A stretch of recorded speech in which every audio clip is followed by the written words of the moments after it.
when any of those things are producing toxins or when we're taking in toxic food, a lot of times that does have to be detoxified in the liver and then kind of sent back out. And when we give our gut a rest by fasting, we're alleviating this huge burden that is on the liver and is a very legitimate one. And we'll talk about just, for example, bacterial toxins like endotoxin, how dramatically they impact our liver health and can cause fatty liver disease and all sorts of other issues. I mean, they have huge roles in atherosclerosis and heart disease and all of that. So considering that this is one of the major drivers of disease and dysfunction, relieving our bodies of that, and specifically our livers of that, is beneficial. Like, it does help us in the short term. However, as you're saying, it doesn't actually solve the problem, right? We would have to keep doing that. And that comes at a cost in the long term, because when we don't eat, we also rely on the stress hormones. And that does also put a big burden on the liver. And so we can talk about that too, in terms of how that also drives pathology. It just tends to do it a little bit slower than something like endotoxin would. Welcome to The Body Never Lies. I'm your host, Leela Lutz. Each week, myself and experts from around the world help you uncover the secret ways your body communicates with you to empower you in your own individual health journey. Liver health is a big focus in the holistic health world. Yes, it's a very important organ when it comes to optimal function and health. Yet I'm seeing more and more healthy people following whole foods kind of diets are suffering from issues such as non-alcoholic fatty liver disease, diabetes, thyroid issues, etc. I'm also seeing that a lot of people are doing liver detoxes to boost their immunity for the current health issue of our time, and that these programs involve cutting out food groups and or significant supplementation. So why is this, and does this even work? Do we even need to detoxify our livers? Is detoxifying the liver really the answer to strong immunity? And why are seemingly healthy people having liver issues? Well, I invited Jay Feldman on the show to talk about exactly what the liver is, what its function is, and what it needs to operate at its highest capacity. Jay Feldman is a health coach, an independent researcher who set out to study medicine at university so that he might become a doctor. But after seeing the modern medical perspective, he moved into studying energetics and physiology so that he could teach people to harness their energy and work with their bodies. Now, if you really enjoy this podcast, I really encourage you to go over to Jay's podcast, the Energy Balance Podcast, where he has a 6-part series on the liver. And I really encourage you to look over to his website as well, jayfeldmanwellness.com, where you can see just how meticulous he is in his research and writings. Hi, Jay. Welcome to the show. Thanks for coming on. Thanks for having me on, Layla. That's so good for you to be here. Today we're going to talk all about the liver, and I find the liver a really interesting thing, especially at the moment. I'm getting lots of people sending me, I found this liver detox, and all the things that you're meant to do for immunity right now are about detoxing the liver and cleaning the liver. And, I still have a lot of clients that come to me that do a yearly cleanse to clean the liver. So I guess the first myth that I want to jump into, Jay, is that, what actually does the liver do? What is its function? Yeah, it's a great question. And it's funny how much attention it gets, although it is warranted. And the reason for that is because it has a lot of functions, and it's got its hands in a lot of different processes, from our gut health and bile production to the production of cholesterol, and therefore downstream from that, the production of all of our steroid hormones. It's also involved in, one of the main areas where we convert T4 to T3, the inactive to active thyroid hormone. It's, of course, our main storage source of glycogen outside of our muscles, which basically means that all of the areas other than our muscles that need to have glucose all the time, our brains being the main one, it is the storage organ for that. So it is basically, our brains can't store any glucose as glycogen. So basically our liver is kind of that it's separated, but directly tied with our brain in that way, where it stores fuel for our brain, which obviously is incredibly important. And with that in mind, a lot of the hormones and peptides and things that are involved in blood sugar regulation are all mediated through the liver. Things like insulin, glucagon, adrenaline, cortisol, those all are directly coming into play there. Yeah, there's, of course, also the liver participates in detoxification, which is why so many of those detox cleanses and things are aimed at the liver. So yeah, it performs a ton of functions, and it does warrant our attention because of that. And making sure that we have adequate liver health is important for those reasons. And we'll dig into the details of all these things, but just an interesting or important point here is that the only organ that uses more energy than our liver is our brain, and it only uses just about 10 to 15% more energy than our liver does, which again just goes to how important this is, how much energy we as humans are putting into our livers, which is much more than other animals as well. So again, I think that comes back to how efficiently we need to be able to digest our food, the massive capacity for our brains. I think these kinds of things really come into play in terms of how important our liver is, in addition to, of course, all the detoxification and support for hormones and on from there. So if it's, I find it funny when, we had Jess on the show, and Jess Ash, and she was saying, I love her quote. She said, liver is not a filter, it's a battery pack. And I was like, that's pretty much the greatest explanation you could give of the liver, I think, is that people really misunderstand that how much it is responsible for our energy and how much energy it takes to run the liver. So I think the first thing that we should dispel is that this idea of removing food to clean the liver. I wonder where we got that idea, but I find a lot of people who are doing these kind of cleanses every year to clean their liver, or every now and then, actually they get to a point where they only feel good when they're doing that liver detox. So they feel amazing when they're doing the liver detox. And so then they keep coming back to doing that regularly to feel good. And so I see there's a few problems associated with that you might like to talk about, and dispel this myth of cleaning the liver. Yeah, it's a funny way to think of it, like cleaning the liver, right? Like it's a physical filter, of course, that needs to be literally cleaned. I think is probably the way that some people conceptualize it. And I know, as Jessica Ash mentioned, it's not a physical filter as much as it is a chemical filter, where you're converting toxins into less toxic components that are easily degraded or expelled. And it's not like over time it gets gunked up with these toxins and you're left with like the like an air filter, you're left with all of the fuzz and potentially mold and whatever else. Their livers are not like that. And of course, the same thing goes for eating liver. I think when people talk about how nutrient dense liver is, there's always the objection that it's a filter. And so we don't want to be eating all the toxins, but we don't store toxins there. We chemically detoxify them and get rid of them. But in terms of liver detoxes and cleansing, I think there is, on one hand, good. I guess what I would say is it's not surprising that people feel better when they're doing those things. I think there's a few reasons we can look to, or a few things we can cite as far as that goes. And I think the first one is that most people are eating foods that are not helping them, that are not supporting them. And removing those foods tends to be helpful. And of course, this is going to be much more so the case for people who are just kind of eating a standard diet, or I guess even something that they think is healthy. But as we know, a lot of the things that we're told are healthy tend not to be so. And so removing those foods can help, can make you feel better. And I think that's one of the reasons why people feel better when they fast, is for that same reason, or just when they eat fewer calories because they're eating less of the bad things.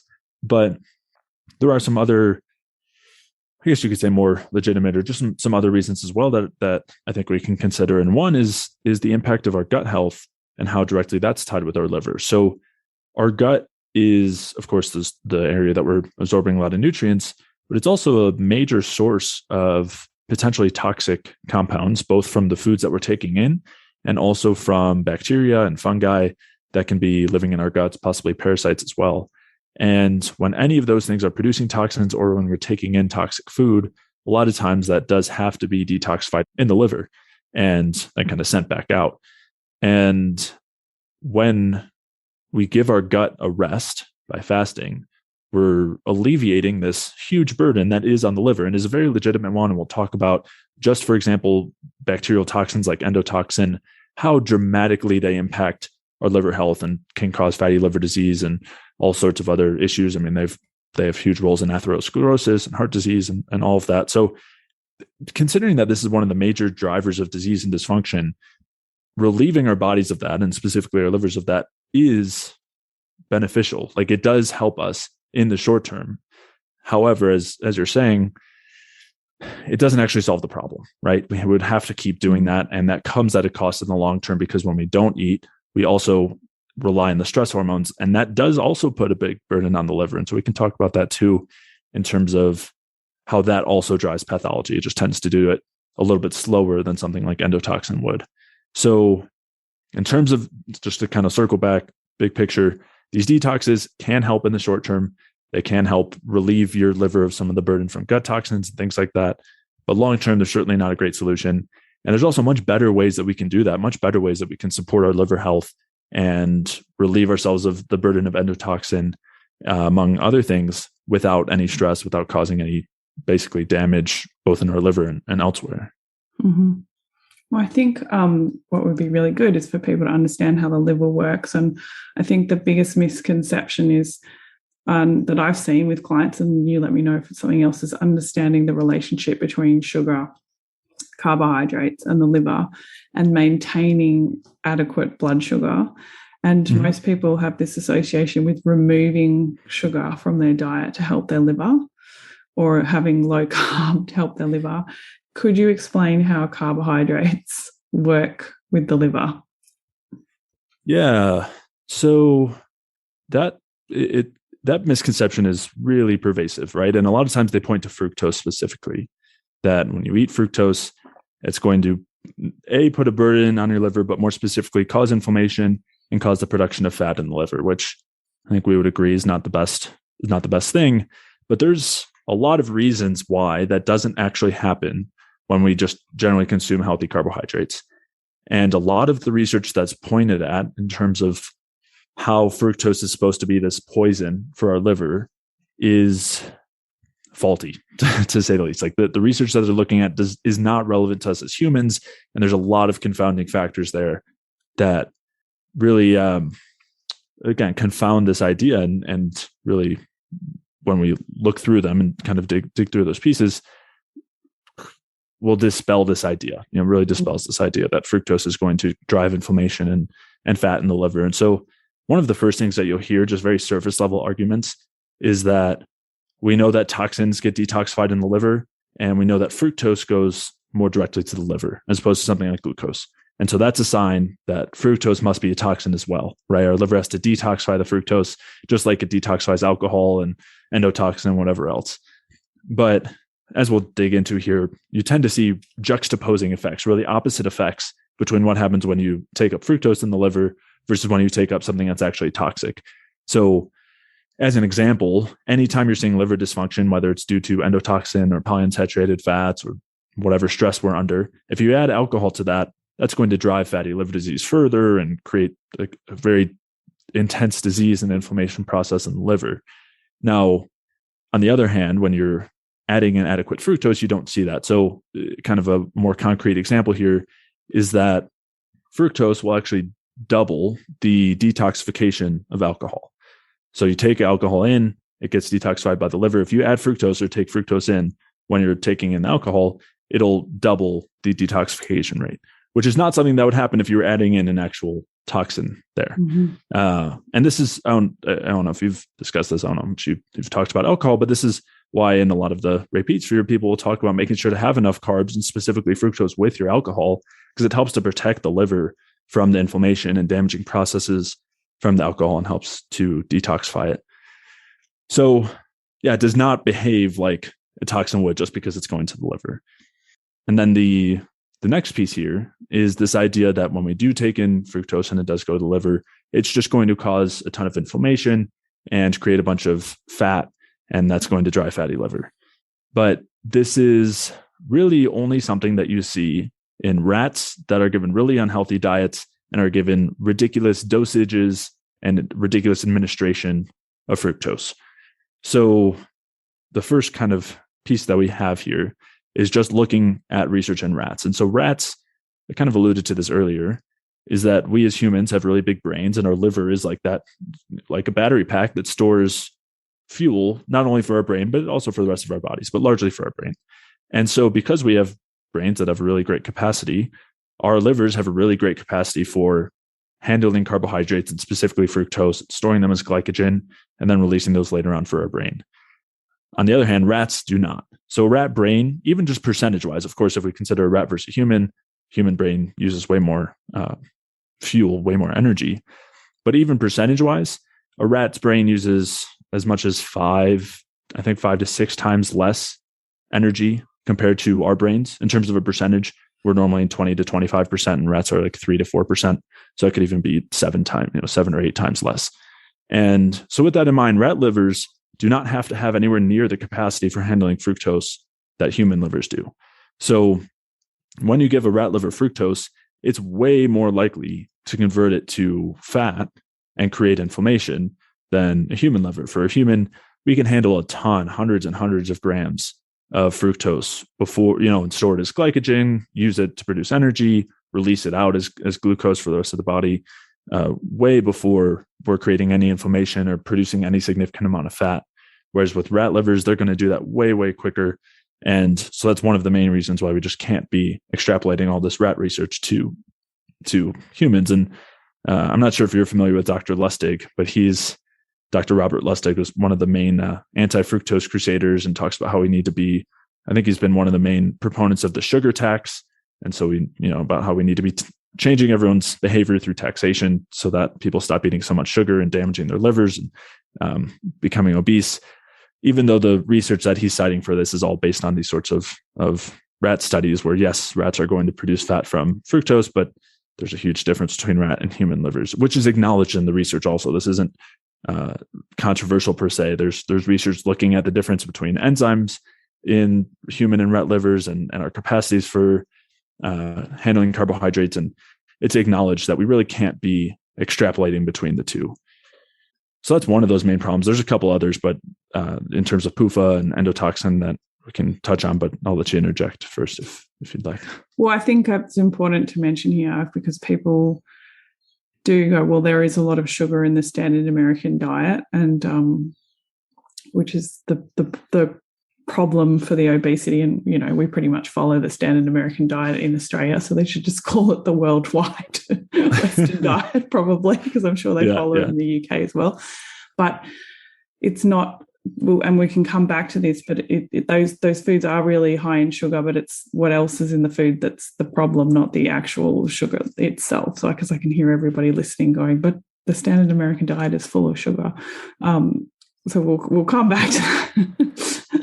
And because this is a big thing for a lot of people, we've demonized sugar so much that people are afraid of it. And then we've got things like you're talking about, like people telling me they're allergic to fructose and they have to have these fructose-free diets. And do you know much about those, like eliminating specific sugars like that, and what's happening that someone might believe that they need to do that?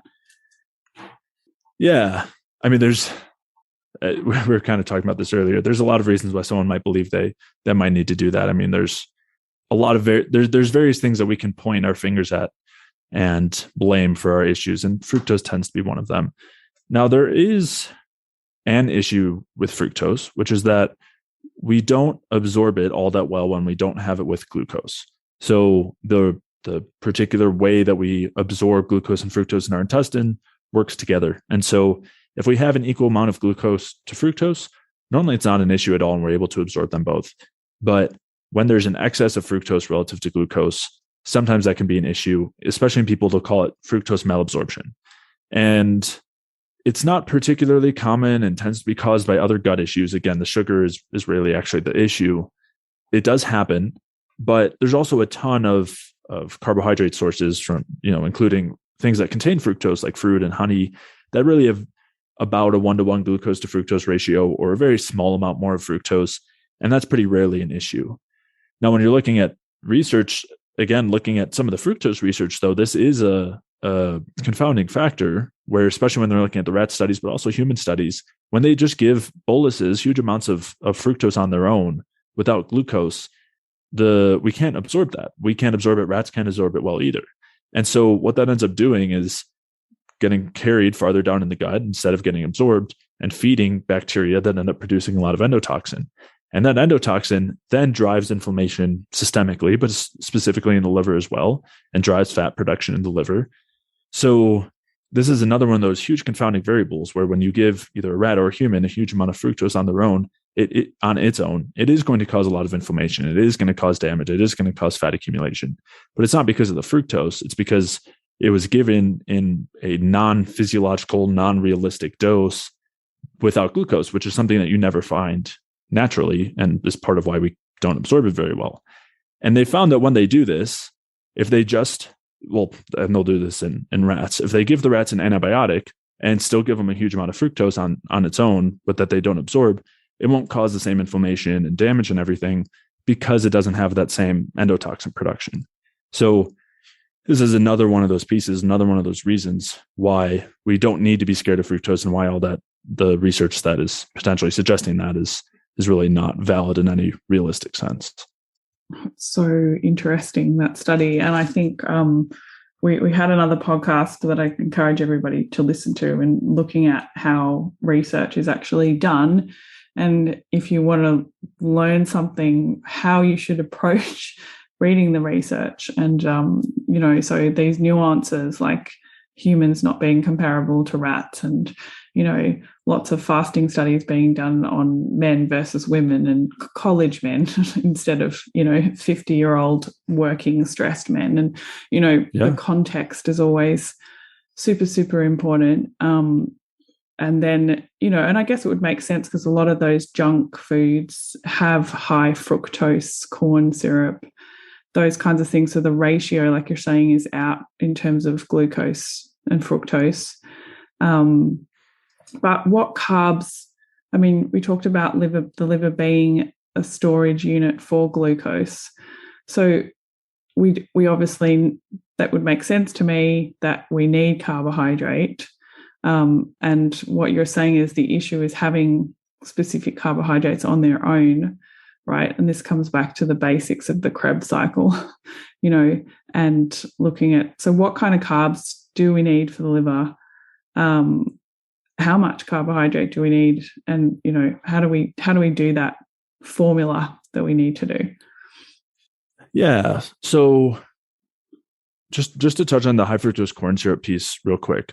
Not that I'm a fan of high fructose corn syrup, but normally we're looking at about 55% fructose to 45% glucose in the high fructose corn syrup. So it is 10% more fructose to glucose, but for that to really become much of an issue, you'd have to be taking in at least 50 grams or more of the high fructose corn syrup. So I think that's probably less of an issue in terms of industrial foods.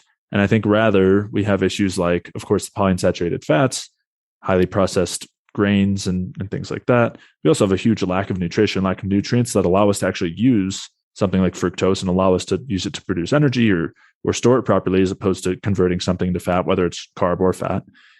So I think that those are more of the issues, as well as also a lack of some of the beneficial plant polyphenols and bioflavonoids that we get in fruit, that we get in roots and tubers, and any whole food, that are also protective and support the liver and keep inflammation down and support proper gut health. So I think there's a lot of factors like that might be more responsible, as opposed to the sugar itself or even the high fructose corn syrup itself. There's also some suspicion that the high fructose corn syrup might have elevated amounts of heavy metals, might also have some starchy or waxy components that aren't accounted for.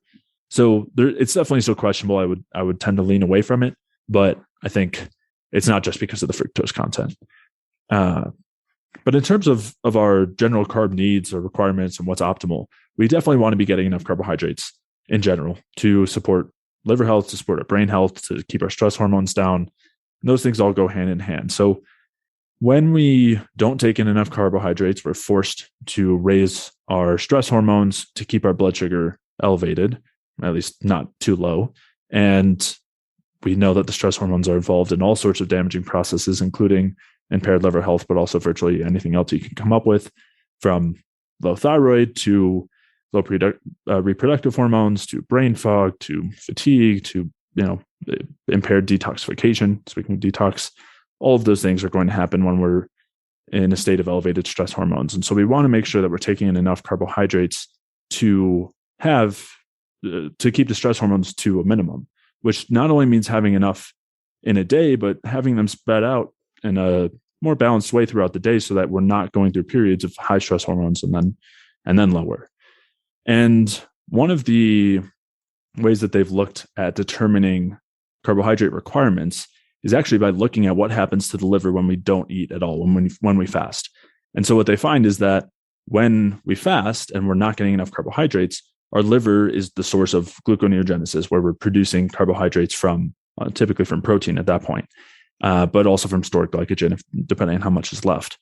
And so when we fast, our liver has to supply our whole body with carbohydrates. And what they find is that based on the rate of carbohydrate production from the liver, they look at how much we produce in a minute, in an hour, and then kind of extrapolate that out to a whole day and look at the different metabolic rates that, sleeping versus waking and all of that. And we tend to see a requirement of somewhere in the range of 200 to 250 grams a day as a minimum for carbohydrates, just based on how much our liver will produce when we're under stress, the stress of not eating carbohydrates.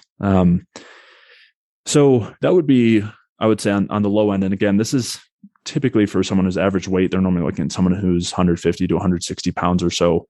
And this is not accounting for any activity, not accounting for any mental activity, extra, brain activity, not accounting for other carbohydrate needs. So that tends to be kind of the minimum that I would be looking at. Of course, if someone's coming from very low carb, I wouldn't just jump into 250 grams a day. I'd probably work up slowly, but that tends to be normally where I would start in terms of just the basics for normal brain function, liver health, kidney health. Our red blood cells need carbohydrates, things like that. Our gut needs carbohydrates. And so that's just some of those minimum requirements. And then generally going up on there if you're more physically active or mentally active, if you're higher body weight, things like that will raise our requirements. But people I can hear would argue, but Jay, you can go without carbohydrates. And every time I do that, I lose body fat. And I feel really good. So my liver must be better. Do you want to just explain that, why people feel good when they do that? Yeah, I think there's two main reasons. So one comes back to what we were talking about before, where food in general, unhealthy food, but especially a lot of carbohydrates that people are eating are the most likely things to drive endotoxin production and other gut toxins. And that's a huge burden, a huge culprit in various disease processes. So not eating carbohydrates tends to reduce that load. And we see that when we look at calorie restriction studies, when we look at fasting studies, when we look at low carb or keto studies, is a lot of the benefits tend to be mediated by the gut. So all that means is that you're relieving yourself of that stress, but you can do that in much better ways just by supporting your gut health or eating really easily digested carbs. So that's part one. And I would say that's the biggest one.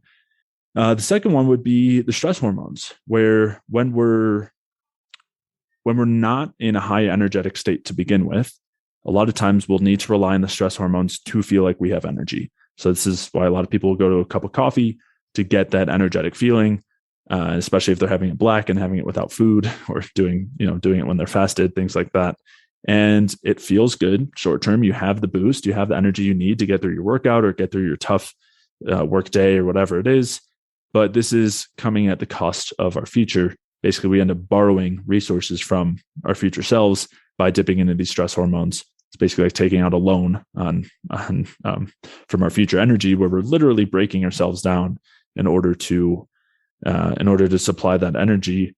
And beyond the physical breaking ourselves down and the physical degeneration, we have the adaptation of those things, where when we are adapting to low carb or adapting to a lack of food in general, like fasting, and we're under the influence of stress hormones, we decrease our metabolism. We turn down that metabolic dial And this is mediated through the stress hormones by dropping down the thyroid, dropping down the reproductive hormones, and their direct effects.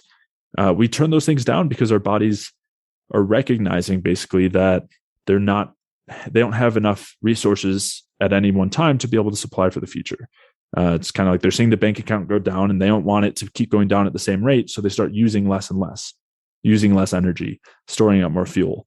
And yes, in the short term, you might lose some body fat, but in the long term, it's going to be harder and harder to lose body fat, easier and easier to regain all the body fat and more, not to mention all the other degenerative processes that come in the back half there.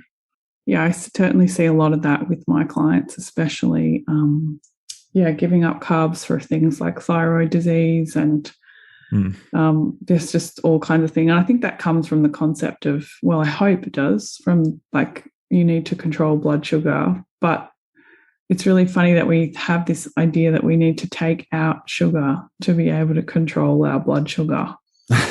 Yeah. Yeah, this idea that protein is the way to balance your blood sugar. I don't know how many times I've heard that from doctors or naturopaths or chiropractors or just any practitioners, anybody, that you need to eat protein to balance your blood sugar. Well, it's an interesting concept, right? Like to move on to protein, because I think the other side of the coin is I've seen people doing these liver detoxes, which are just juice fasting. So straight carbohydrate, basically.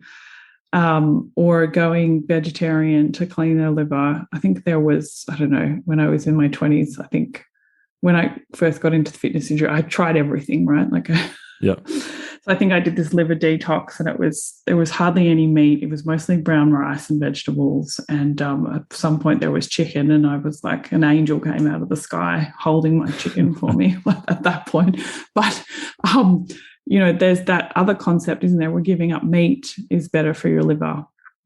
Did you want to touch on proteins and how that works with the liver?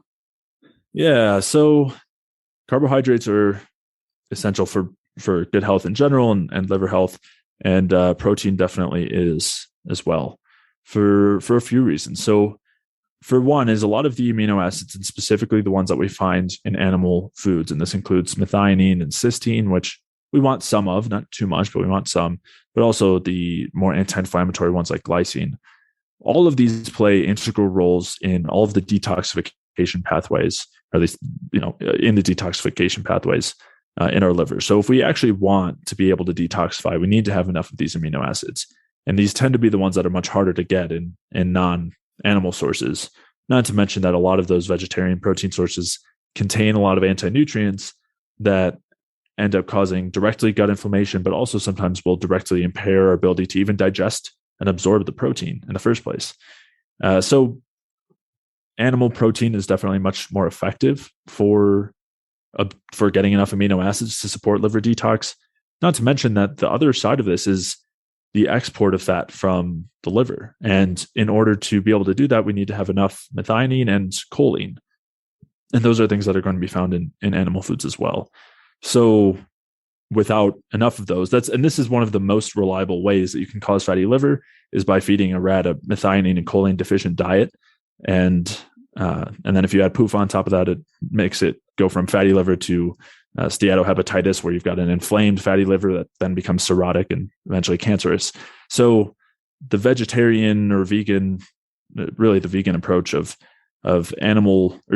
plant protein, plus, which can be a lack of methionine and choline, then adding PUFA on top of that is really a recipe for disastrous liver health, and certainly much less detoxification and requiring much more detoxification. That's the other piece too, is we don't want to be giving our liver more things to detox, and all the plant toxins that are there for the plant to protect itself from being eaten have to be detoxified or are driving a lot of inflammation in the gut. And so, which then ends up getting back to the liver anyway. So eating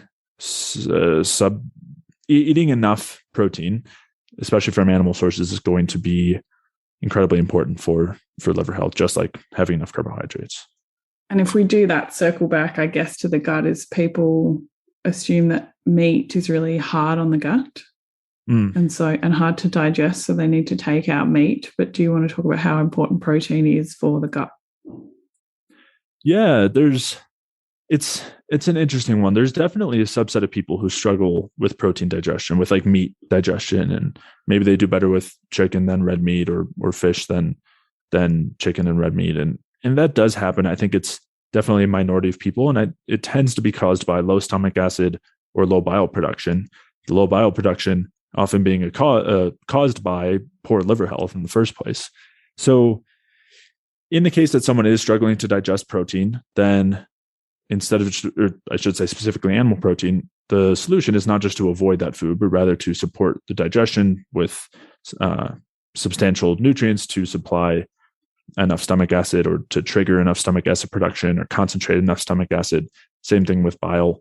And a lot of the amino acids that are in animal proteins help with those things. So things like taurine and glycine are particularly helpful for both increasing stomach acid concentration as well as increasing bile production. And those are going to be found in animal foods.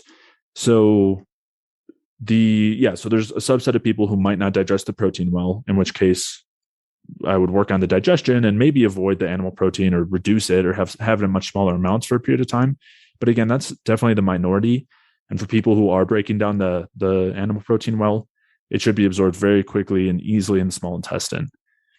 There are situations where, again, there is another situation where sometimes you can see the fermentation or putrefaction of protein.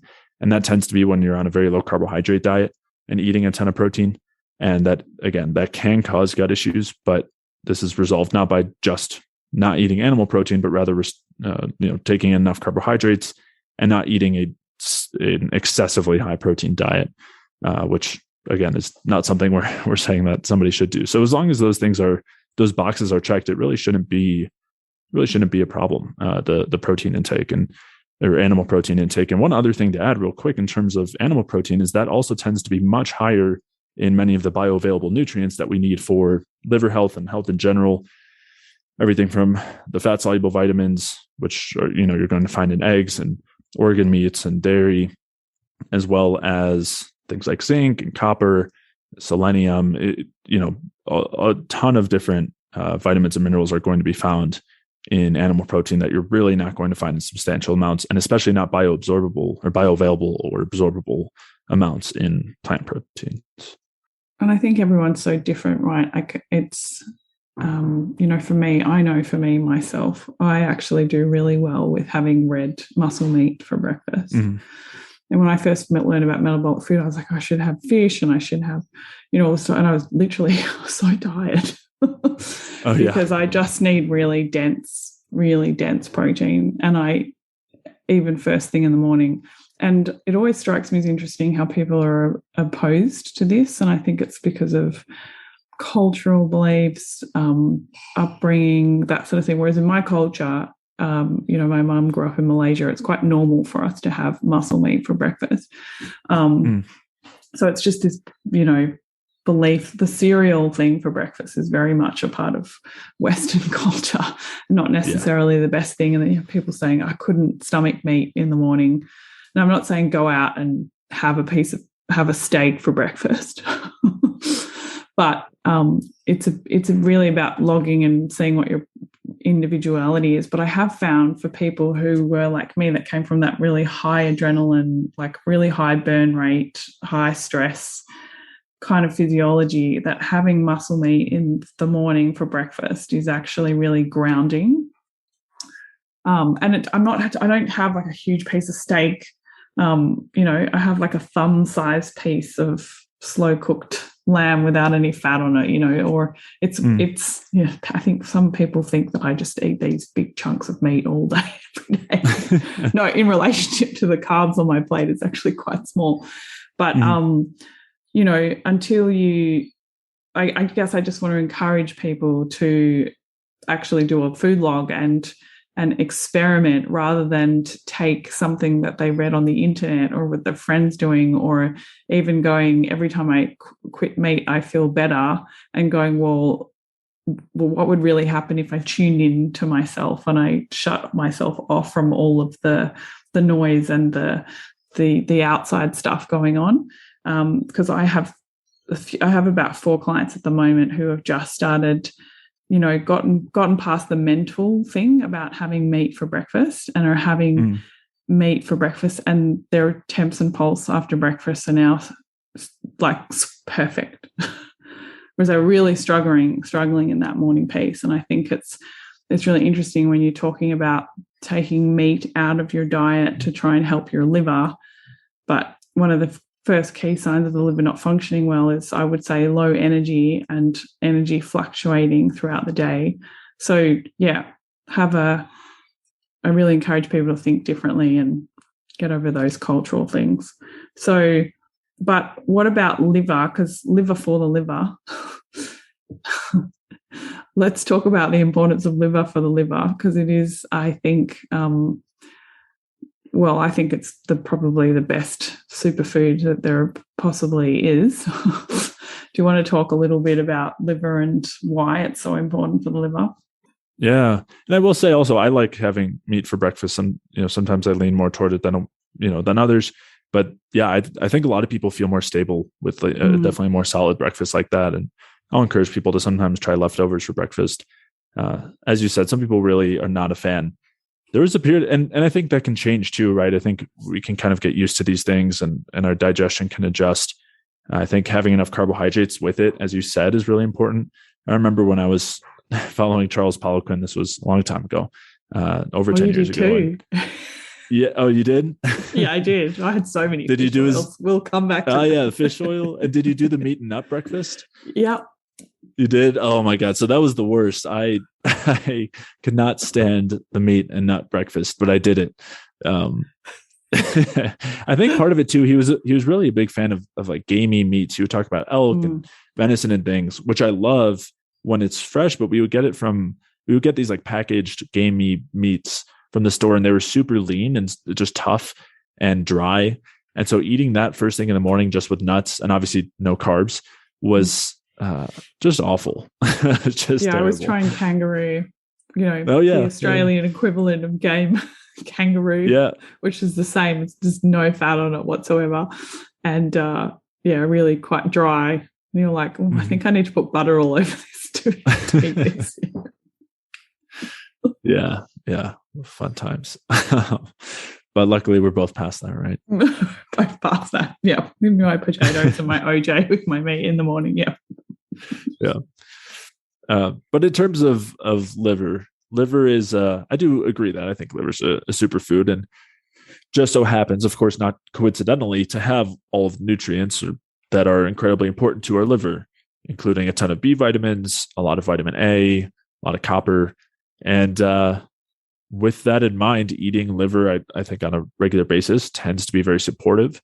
Of course, there are always caveats to all these things, but I think it's one of the most important foods that we can be eating on a regular basis. Again, as long as we're maybe getting some oysters to make sure we get some zinc to balance out some of the copper, because while we do want a lot of copper, there can also, you can end up with too much if you're eating a ton of liver. Same thing with vitamin A, is that our vitamin A works with thyroid hormone to produce steroid hormones from cholesterol, which is great. But if we are low in thyroid, our needs for vitamin A go down.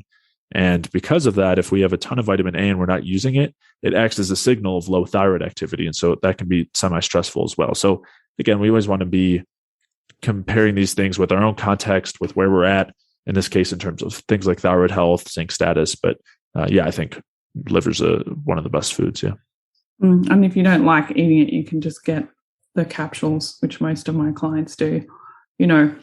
That's another one where, like, I grew up eating lamb's liver and beef liver and all that sort of stuff. So it's very natural to me, but a lot of people struggle with that.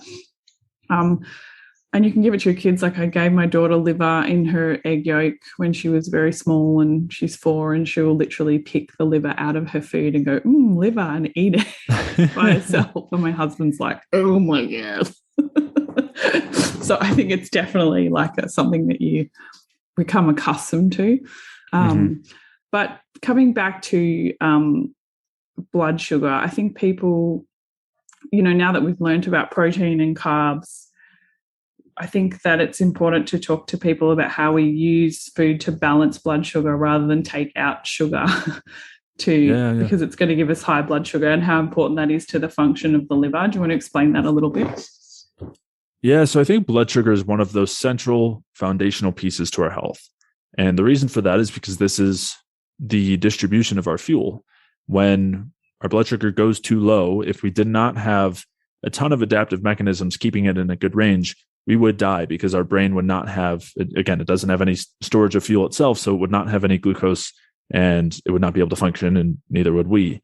So with that in mind, our blood sugar is one of these main interfaces, kind of like our gut as well, between our bodies and our environment, and constantly telling us, do we have a good environment that can support a lot of energy production? Or do we have a poor environment where we aren't having enough food and we aren't having enough carbohydrates, where we're going to have to dip into the stress and famine side of our metabolism, basically?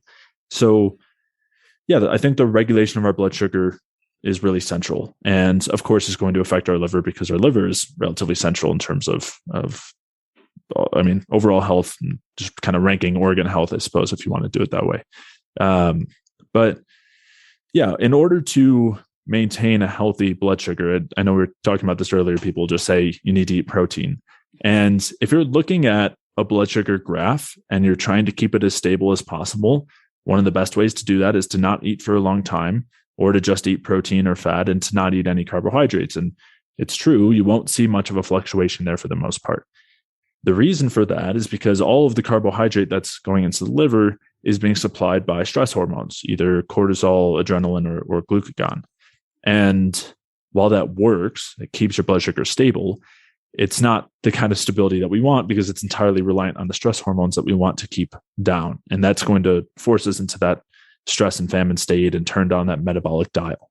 So instead, when we're talking about keeping regulated blood sugar and keeping stable blood sugar, what we really mean is not letting it go too low at any point where we would have to dig into the stress hormones, and instead keeping it steady enough to actually keep the stress hormones down. And this is the other side that isn't always thought about, which is that, I guess even in the first place, stress hormones and blood sugar, that connection is often not made in most alternative or mainstream circles.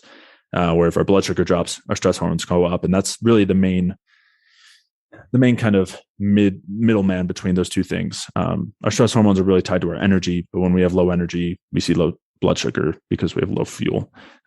But by the same token, if we increase our blood sugar by taking carbohydrates, that's the best way that we can drop our stress hormones down, by basically, two reasons. One, because we increase the fuel and increase the energy availability, which drops on the stress hormones, and also the hormones that regulate our blood sugar, which is on one side we have the insulin, and on the other side we have the glucagon, adrenaline, and cortisol.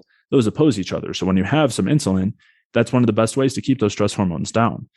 Again, assuming that this is in the context of healthy glucose metabolism. And you see this all get deranged in something like diabetes, where you see high blood sugar that's not being used, high insulin that's not able to do its job.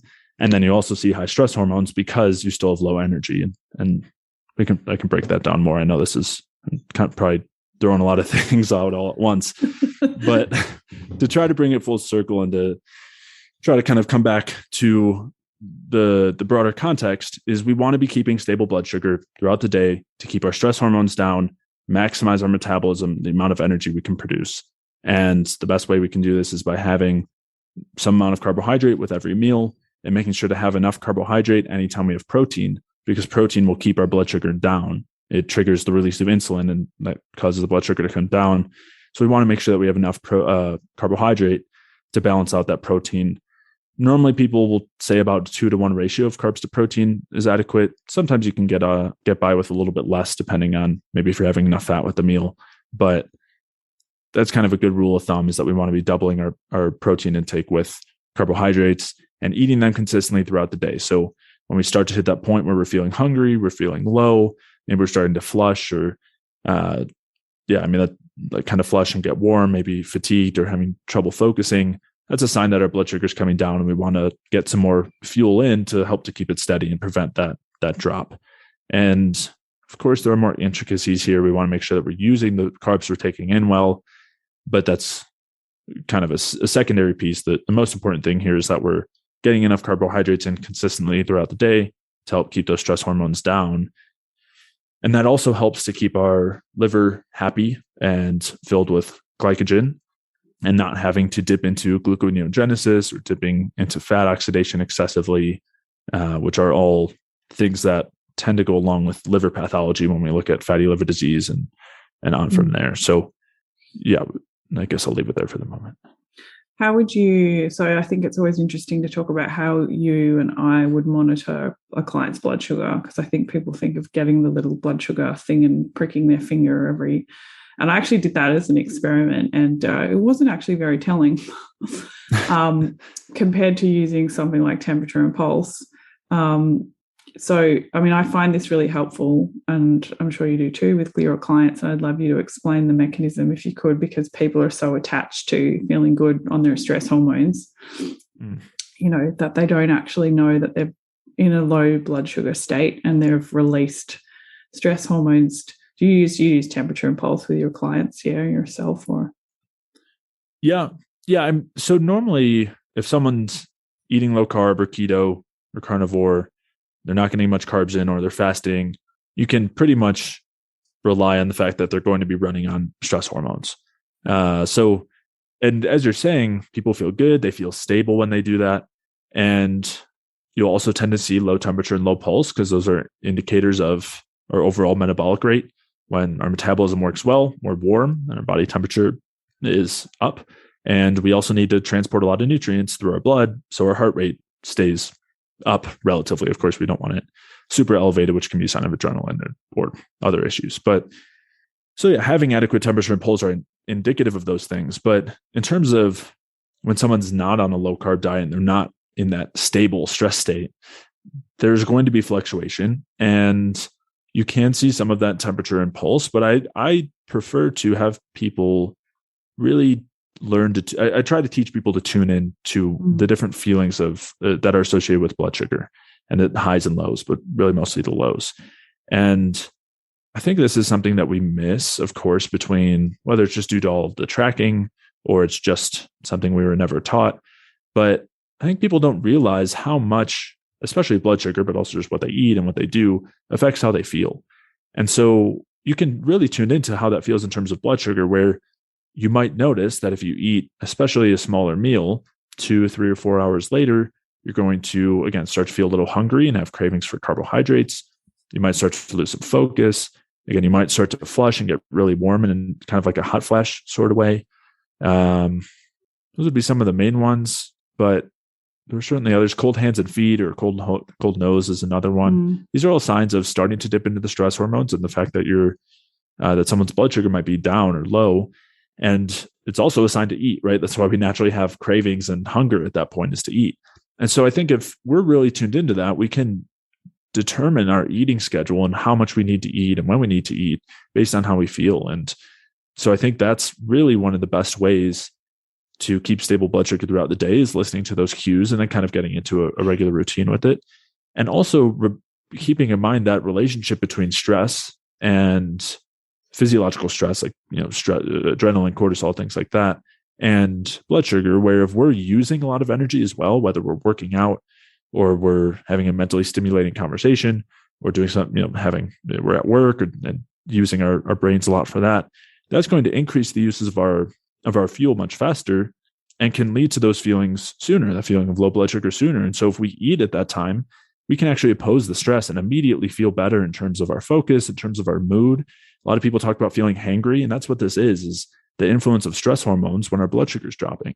So if we're paying attention to those things and able, it gives us the power to counteract them and feel way better throughout the day, and recognize that the reason why we were snapping at our significant other, or that we were really stressed out and frustrated when we came home from work, was because we weren't well fueled enough and our blood sugar was low. And we just eat something, maybe we just grab a piece of fruit or a glass of juice real quick, we might feel better immediately, like almost sometimes as soon as the sugar actually touches your lips or your tongue. And there's actual sensors there for that. So yeah, it gives us a lot of power, and also helps a ton for helping us physiologically and health wise.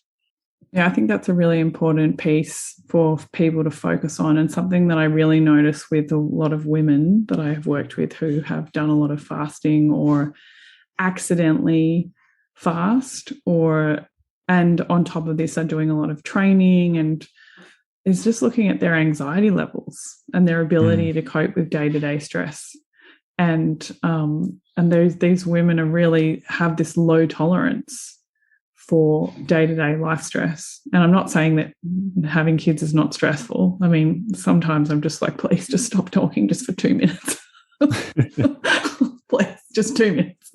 I'm not saying that that's not stressful, but I'm working with so many women who are being diagnosed with anxiety and depression and things like that. And when you really sit down and look at their food log, they're going for really long periods of the day without eating, or not eating until they get home from taking the kids to school, or they're like, oh, I forgot to eat, but now I have to go to the gym, so I'll just grab a smoothie, which is not dense enough, before a workout, and then doing a workout, not eating till 11 o'clock. And but feeling like, I don't know, why am I so stressed all the time? Like, Leila, you seem so calm, they'll say to me. And I'm like, well, no, I think I'm just fed. I'm just fed, and I think these people have this high anxiety and they almost get addicted to these stress hormones. And so they do a lot of things, very high action people. And I think that's one of the masks of anxiety, is they can be really high achieving, high performing kind of people, but they just constantly have this adrenaline. But they often get sick when they're on holidays, when they stop, and all this kind of stuff. So much of that is feedback about what we're eating in relation to our output. So I agree with you. You don't have to get so technical with the food log and do the temperature and pulse. I just find it helpful when people are like arguing with me, blue in the face. I'm fine. And then we do some temps and pulse. I'm like, oh, okay. I mean, it's something that you can't really argue with. Whereas I've had people have taken their blood sugar and they're like, my blood sugar's fine. But then you do the temps and pulse, and there's actually quite a huge difference between the temp and pulse, and the blood sugar looks quite stable. And I guess you could probably go back and listen to that episode that we did with Keith Tomo Littlewood about what, the blood is different to what's happening at the cell level, and really get to know your body and what you need. So we've had some interesting stuff in our house because Sean's been trying different breakfasts.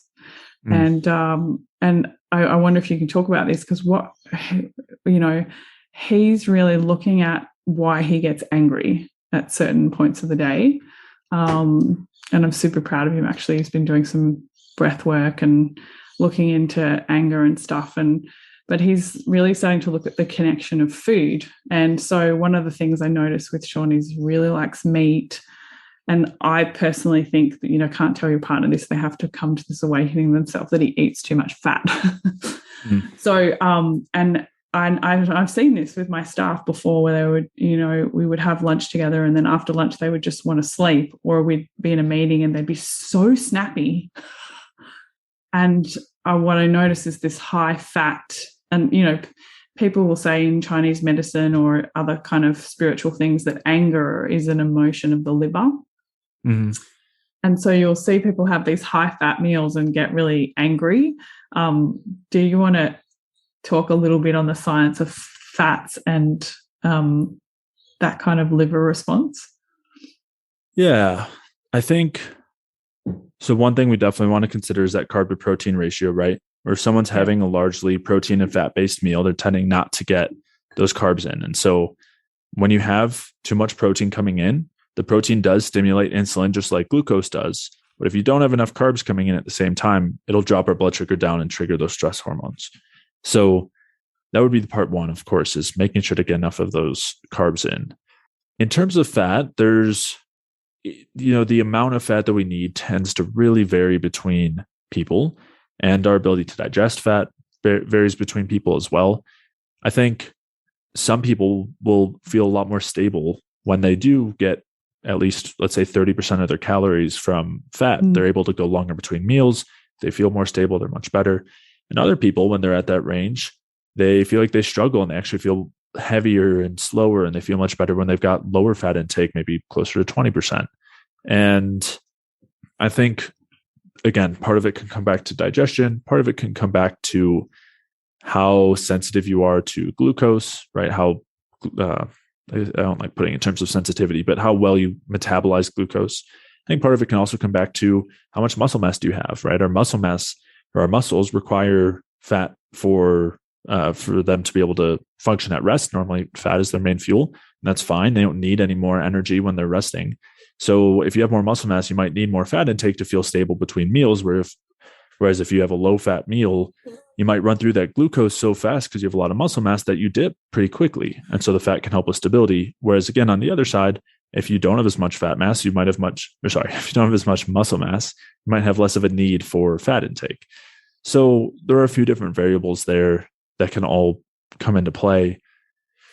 But I would come back to that carb and protein ratio, and then trying to zero in on someone's individual fat needs, depending on some of those things, depending on muscle mass, depending on how well they metabolize glucose, depending on how well they digest the fat, and also how, as you're kind of getting at, how you feel can be the best indicator of all those things. If you're feeling heavy and slow after a meal, maybe the digestion is an issue there, or maybe it is a low blood sugar, and if you're feeling angry after a meal, then I would definitely be looking at blood sugar as a possibility there. And also, I mean, another factor could have been, and you were alluding to this too, going too long without food. I'm not necessarily saying in this individual case, but just in general, going too long without food, too low of calories as a whole is, I see this all the time, just like you said, people struggling with depression or anxiety or anger, and under eating is a great way to cause all those things. So yeah, I think there are a handful of factors to be looking at there, but tuning into how you feel is going to be the clearest way to sort out what the actual problem might be, and to then test things based on, what seems to be most likely. I think we got into this place where we were like, oh, fat's really good for you, so you can eat as much fat as you want. And so sometimes I get people's food diaries and they're eating like 50% fat, which is just too much fat. For the reasons that you were just talking about, like it does slow everything down. So yes, enough fat will help you get to the next meal, but too much fat will slow everything down so much that you just don't need to eat, and that's not great either. But the biggest thing I always have to teach clients about fat is that 1 gram of fat is 9 calories, whereas opposed to 1 gram of protein and carbohydrate is 4 calories. So people get really funny about counting calories because it give you an eating disorder. But if you don't understand the basic of how the maths works, basically, that eating 20 to 30% of fat is eating, like when you look at your plate, it's a lot less fat than everything else, a lot less, because of the density, the caloric density of fat compared to the other two. So that, I think that was something that definitely Sean was missing out on, was understanding that piece, that your protein needs to be more than your fat and your carbs need to be more than your fat. It needs to be the smallest component. So often people are eating meats and their fat and protein ratio is out. So maybe they need to go for more leaner meats, or, just playing around with those things. But let's talk about some of these fats that people think are good fats and are actually doing probably the culprit for most of these liver issues. We touched on them a little bit we did a whole episode with Matt Blackburn on PUFA, but we didn't go into the depths of what's happening at the liver. So do you want to explain to people what PUFA is, just quickly, in case they didn't listen to that episode, but also so they understand that it's actually in a lot of health food. Most people think bad fats being in bad food, which of course it is, but let's talk about PUFA, and then obviously why we see this as prevalent in a problem in like a vegan diet, or someone eating all those paleo bars, and so PUFA stands for polyunsaturated fatty acid, and what that means is that it is the most unsaturated type of fat that we can have, and the chemistry here has to do with saturation of carbons with hydrogen, and it doesn't matter so much, but it does, but as far as explanation goes, I'll save it. So these are the fats that we're told in the kind of standard mainstream are the heart healthy ones. At least I don't know if they have this in Australia, but in the States they get a sticker that says that they're heart healthy, and you see it on all the canola oil and all the other vegetable oils and things. And yeah, so these are the ones that we're told are healthy. They're supposed to be the opposite of the evil saturated fats, the butter and coconut oil and beef fat, and instead are again found mostly in vegetable oils, which are coming from seeds. And in general, nuts and seeds are very high in these fats. You also have fatty fish, which is very high in these fats. And I'll say also, these are known as omega-6s and omega-3s. So some people might know them more as that. And so you have high omega-3s in certain nuts and in fatty fish. You have high omega-6s in seeds and nuts. And you'll also see high amounts of omega-6s in chicken and pork that are kind of standardly fed. Unless they're really well fed, they tend to be very high in omega-6s. So that's going to be the main sources of these fats. And again, these are the ones that are typically regarded as heart healthy for some very backward reasons. And as you said, they're very common in the mainstream. They're also very common in vegan and vegetarian circles between the seeds and nuts and grains and legumes, which are all high in these fats. And they're also often high in the paleo circles, which also happen to like nuts a lot. And those tend to be very high in the omega-6s and a little bit in the omega-3s. And nut milks as well, right? Because some of those circles don't do dairy. Yeah. Yeah. And some of the nut milks tend to be much lower in fat. Some are much higher. Of course, coconut milk is one that's going to be not going to have any PUFA, but some of the other ones I know they're so diluted. They'll talk about how there's only like 6 almonds in a half gallon of almond milk or whatever it is. They're so diluted that they're mostly water and not that much fat anyway. But some of them you read the ingredients in Australia, and the first ingredients is almond oil. Oh, I haven't seen that. Almond milk. Yeah. So, for people listening, they always list the ingredients of the most quantity to the least quantity. So if the almond oil is the first or the first or second, there's a lot of PUFA. Yeah. I haven't seen that where they're adding the nut oils to the milk. I haven't seen that. But they also love to add gums and carrageenan, which are arguably worse than the few grams of PUFA that you're getting, because those are going to, not the gums necessarily, but the carrageenan is pretty problematic. But yeah, so these are the fats that we're told are healthy. And then when you kind of look down from that, they look at what goes on with these fats at the liver in terms of cholesterol. And they talk about how these fats are the ones that support HDL and decrease LDL. And that's supposed to be really healthy as well and support our heart health and our vascular health, cardiovascular health. So yeah, that's kind of the broad overview. But as I'm sure is kind of coming across, this is not really the reality, where these fats tend to cause a lot of problems, especially when we look at it through the lens of our liver, it becomes very clear, which is kind of the fun part about looking at our liver, because it's so central. You can see all the disease processes that happen everywhere. You can see them happening in the liver in a smaller sense. And you certainly see it when it comes to PUFA, the polyunsaturated fats, compared to the saturated fats. So a couple of kind of bigger, broad picture examples here. For one, we were talking earlier about fructose and its capacity to increase fat production and inflammation in the liver. And so there's a study where they were doing this in rats, and they gave them the fructose, and it caused all this inflammation in the liver and caused all this fat production. And then what they did was they gave them what's called a LOX inhibitor, lipoxygenase inhibitor, which blocks the downstream metabolites of PUFA. So when you consume PUFA, one of the things that happens is it gets converted with some of these enzymes, once LOX, to these downstream metabolites. When they blocked that from happening, the inflammation stopped and the fat production stopped from the fructose ingestion, despite all the problems we talked about before, where a ton of fructose on its own will increase endotoxin, and rat livers are not very well capable of handling fructose. Despite those things, if they just blocked these PUFA metabolites, these PUFA products, it was able to stop the inflammation and fat production. So that shows how integral in a harmful way these things are to these disease processes. There's a lot of other great examples of this as well, where they cause fatty liver disease by giving animals a ton of endotoxin, or by giving them a ton of alcohol, which increases endotoxin as well. And that's part of why alcohol is so harmful.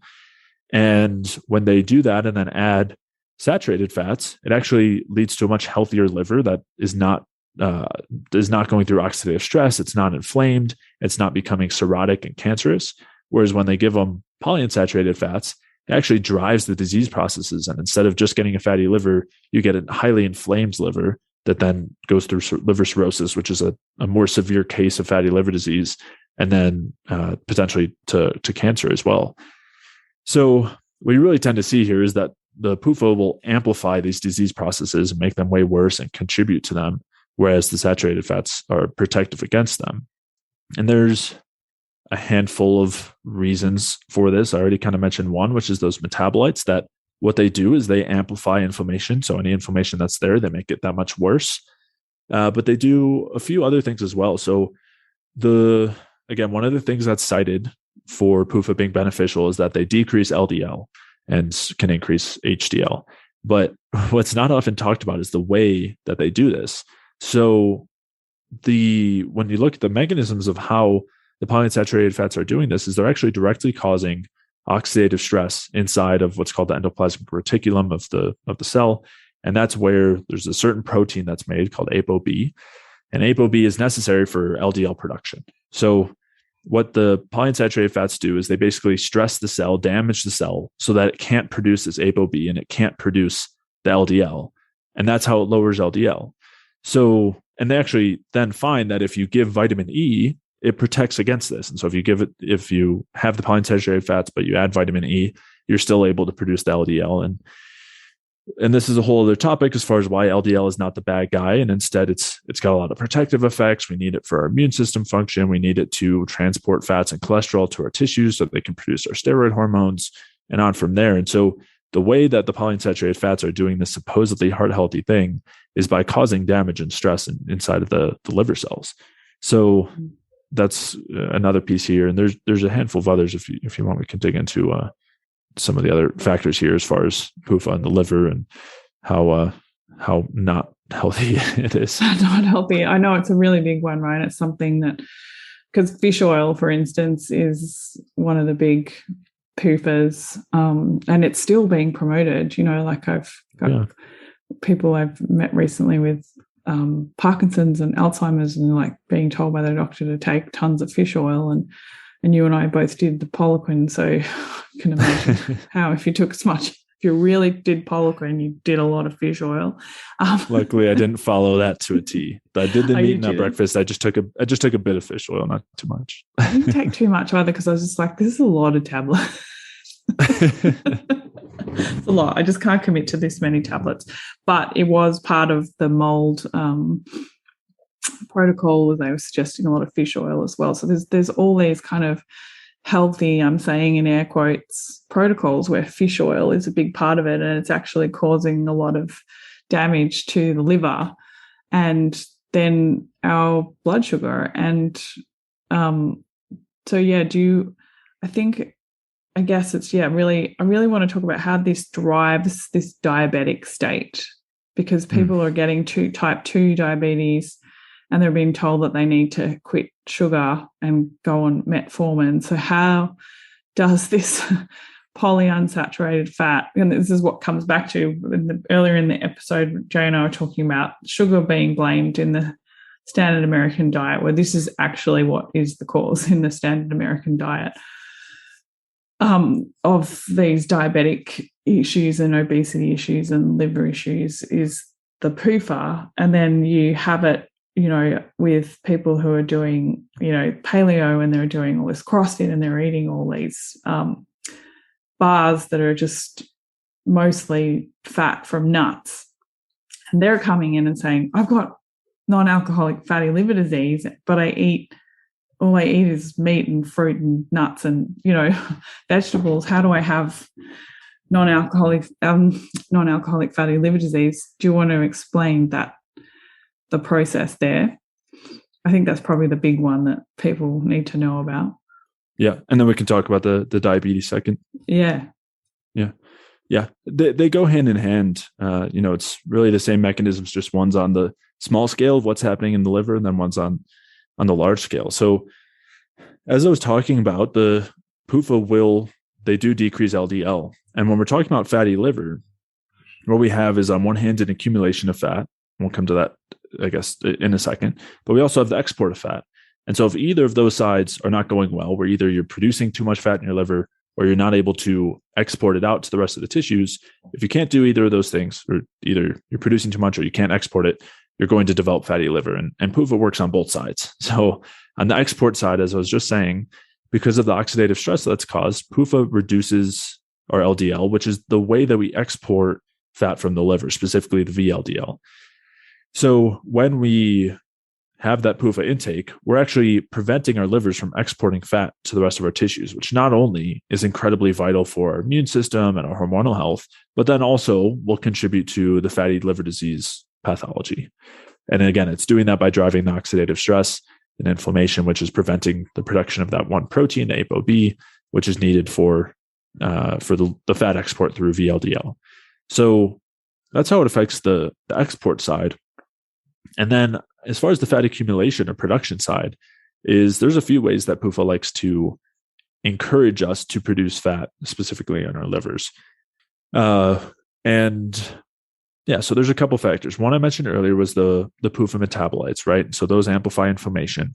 And anytime that we're amplifying inflammation, we are going to be impairing our ability to produce energy from the food that we're taking in.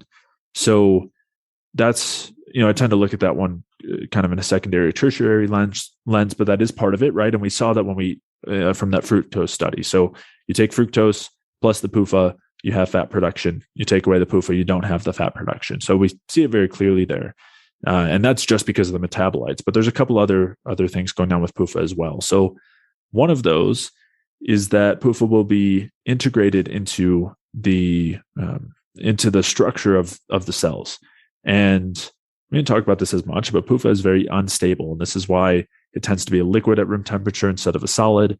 It's why it's typically supposed to be sold in dark glass bottles, because it can become oxidized very easily if it's exposed to heat or if it's exposed to oxygen.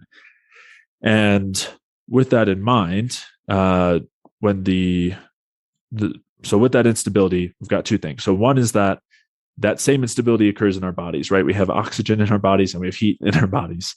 And so when we take in the PUFA, it's very easily damaged. And that creates what are called lipid peroxides, or just damaged fats. And you see the accumulation of these lipid peroxides in virtually every single chronic health disease, whether it's neurodegenerative conditions or heart disease, where you see them in actual plaques in the arteries, or it's things like diabetes, or it's fatty liver disease. As you see these lipid peroxides, and basically what they do is they amplify, the same way that the metabolites amplify inflammation, these lipid peroxides amplify damage. So they go on to damage our DNA, our cellular structure, and they themselves are damaging. And so these tend to cause a lot of issues. And then the last piece that we have happens even if the polyunsaturated fats are not damaged, but relies more on their instability. So when they're incorporated into the cell structure, they're very unstable.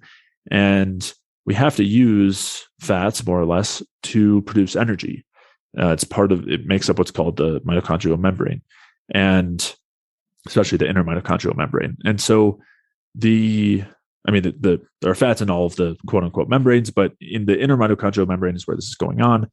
And that's where we're producing energy through the electron transport chain. And when we have the polyunsaturated fats incorporated there, we end up with a very inefficient membrane. It's basically leaky. Like, because of how unstable these fats are, the membrane becomes leaky. It's also called permeable or permeability. And so the more polyunsaturated fats that we have in that membrane, the leakier it is, and the less efficiently we produce energy. It's basically the equivalent of if we had a hydroelectric dam that needed the pressure from all the water to push the little wheel that produces energy, but we had a bunch of holes in the dam that was causing water to come through another area, so it wasn't coming through as strongly through the actual power wheel. And that's basically what the polyunsaturated fats do, is they dramatically reduce the efficiency of our energy production. And when we're looking at the things that lead to fat accumulation, especially in the liver, it is inhibited energy production. It's basically when we can't produce energy from the fuel that we're taking in, whether it's fructose or glucose or fatty acids or triglycerides. So when that happens, we end up we're forced to store all those things as fat instead of using them to produce energy, because we can't do that very efficiently. And it leads to an accumulation of fat. So because of this, we have basically both sides that PUFA is causing. It's causing the accumulation of fat, and it's also preventing us from exporting the fat from our liver. And we end up seeing a lot of these parallel effects in diabetes as well. But that's the basics of it. So no PUFAs, people. They're actually the worst thing. And I think it's important to note that you can't avoid PUFA because, like Jay said, it's in meats as well. But everything with food is about looking at it in context of your overall diet. So you're going to have some PUFA in your diet. So what I like to see with my clients is I use Chronometer, and in Chronometer, it gives a breakdown of the fats. So we're looking at saturated, monounsaturated, polyunsaturated, trans fats. So what I want to see is that their saturated is the highest amount of fat, their mono is the second, and then their polyunsaturated is the smallest. It's never going to be zero. It's never going to be zero. So, but it's just making sure that those ratios are okay. And of course, that they're getting enough vitamin E in their diet to counteract the PUFA. So, I guess what I wanted to talk about too, I mean, I can totally see how on your podcast you have like a 6-series part on liver, which I have listened to. But we could talk about this. We could do a whole summit on the liver. Yeah. I guess the other two big toxins I think of in terms of the liver are, which you've mentioned a couple of times, endotoxin and estrogen coming from endotoxin, which is, I'll let you explain that. And then we can go into a couple more. But can you explain the endotoxin and how that affects the liver? Well, what is endotoxin too? I think people don't necessarily know. Yeah, endotoxin is a component of certain bacteria. It's actually in their cell walls. And when we have those bacteria in our intestines, we end up absorbing sometimes the entire bacteria, but sometimes just the endotoxin pieces. And this is shown to be involved in virtually every disease process, very much so in fatty liver. And we'll talk about some of those examples. But also, again, you see it in the same things, diabetes, heart disease, neurodegenerative conditions. It shows up everywhere. Autoimmune issues, like you see it in the joints. It's pretty ubiquitous, and it's also a huge problem. So if you have too much endotoxin, that's typically the main characterization of sepsis. And sepsis is one of the leading mechanisms of death. Like one of the main ways that people will die is through sepsis, which is basically an infection of excess that results in excess endotoxin. And it happens a lot when you're immunocompromised and things like that, when you're not in a healthy state. But it shows how strong of an effect endotoxin will have if we're not keeping it in check and we don't have the things in place to protect against it. And so endotoxin is a huge stressor. It's something that has to be detoxified in the liver, but also directly causes damage anywhere it is. Drives inflammation and also directly blocks our energy producing capabilities, which is the main thing that allows for us to move and be active and be alive and be healthy. So, I'm sure you see this a lot as well, just the influence of poorly digested food or microbial imbalances, things like that. They have a massive effect on our health. And that's largely because of endotoxin or other gut toxins that are similar to endotoxin. It doesn't have to be endotoxin itself. There are equivalent toxins to endotoxin from other types of bacteria and fungi that have virtually the same effects. But endotoxin is looked at a lot, is used a lot in research. You'll see it called LPS or lipopolysaccharide, and it's used reliably to create inflammation. If they want to see how well something does at protecting against inflammation, they'll give the organism or give the cell endotoxin and see if they're able to prevent the inflammation and damage from the endotoxin. So unequivocally, really problematic. And with that in mind, it's one of the major causes of fatty liver disease and other problems as well. It's just a huge burden on the liver.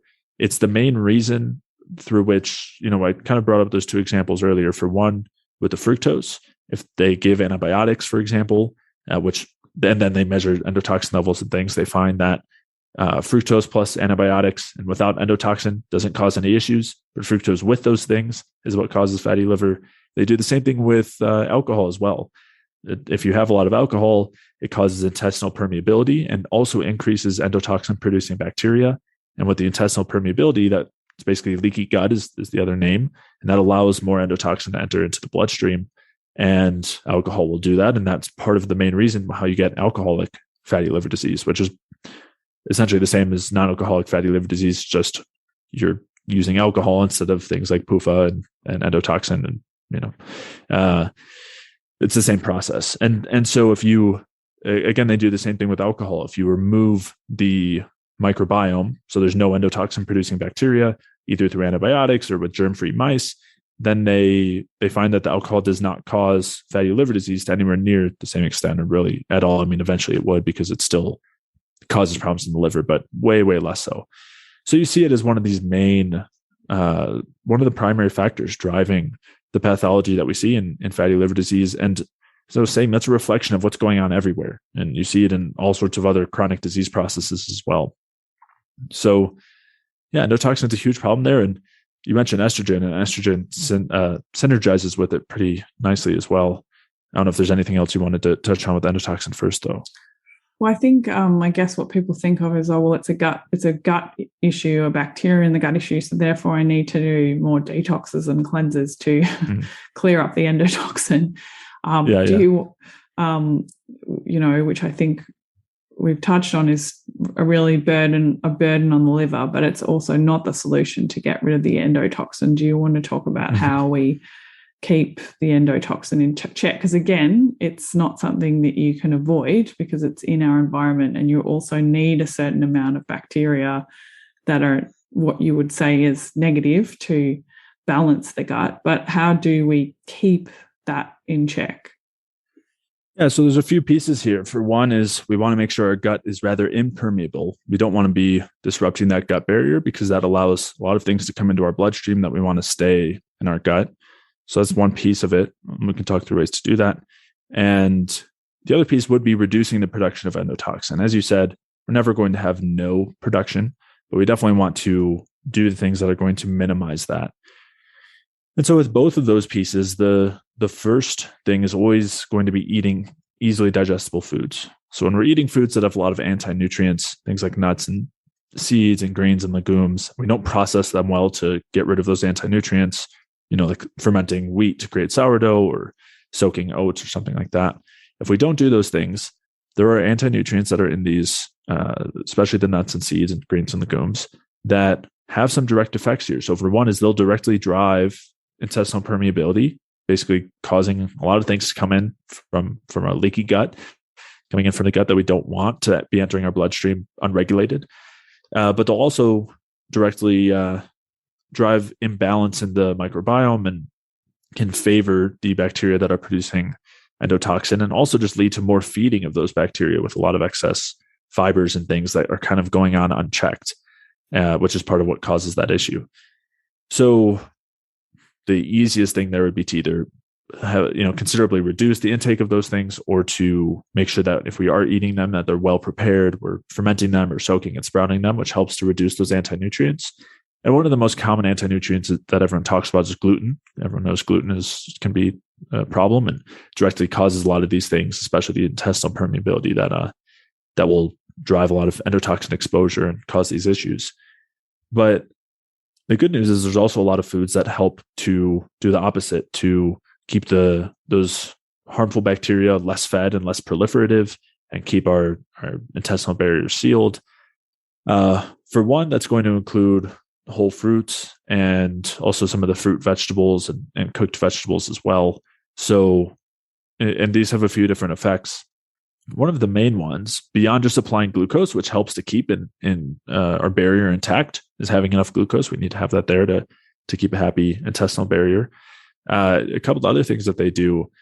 For one is there's a lot of polyphenols and bioflavonoids that are in these fruits and vegetables. Of course, again, with the vegetables, we want the more toxic ones to be cooked to get rid of those anti-nutrients. But the polyphenols and bioflavonoids in there have selective antimicrobial effects.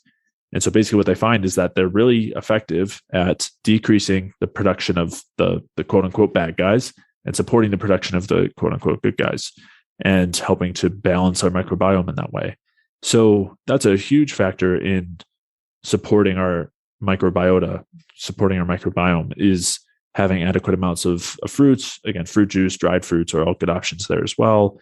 And having some cooked vegetables, having some of the fruit vegetables as well.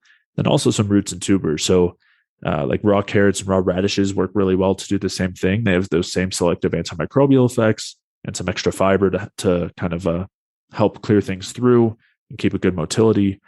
And cooked tubers will have a lot of the same effects, sweet potatoes, and on from there, all really help to keep our gut in check, keep the harmful microbes in check. And one last piece I would mention that I think is integrally important would be having good gut motility, right? So if our gut motility is really slow and we're tending toward constipation, that's going to be something that's going to drive a lot more fermentation, a lot more proliferation of the harmful bacteria. And so we want to make sure our bowels are moving well. I mentioned things like raw carrots or doing the raw carrot salad can be really helpful there. Again, getting rid of some of those harmful grains, legumes, nuts, and seeds can certainly help there. Getting rid of some of the raw vegetables that are not well cooked could be helpful there. And of course, there's always the relationship with thyroid and our gut motility, which is huge. And so making sure that we're doing the things to support our thyroid hormone production and activity is also going to be a huge factor in maintaining a healthy gut. 100%. It's so interesting when you talk about that, because it's like, well, it doesn't make sense then to do a gut cleanse where you don't eat any sugar. Right. Yeah. You don't eat any fruit. Like how good is marmalade for your gut, right? Seriously. Yeah. Like the skin, the citrus peel in the marmalade. And I think it was such a key learning for me in my career, because I was always told that, you should cleanse the gut as well, and just focusing on energy balance and good thyroid health and keeping people moving their bowels 2 to 3 times a day is going to be the best answer for keeping that endotoxin in check. So coming back to estrogen, which endotoxin feeds, right, estrogenic bacteria, but other points of estrogen and how does that affect the liver?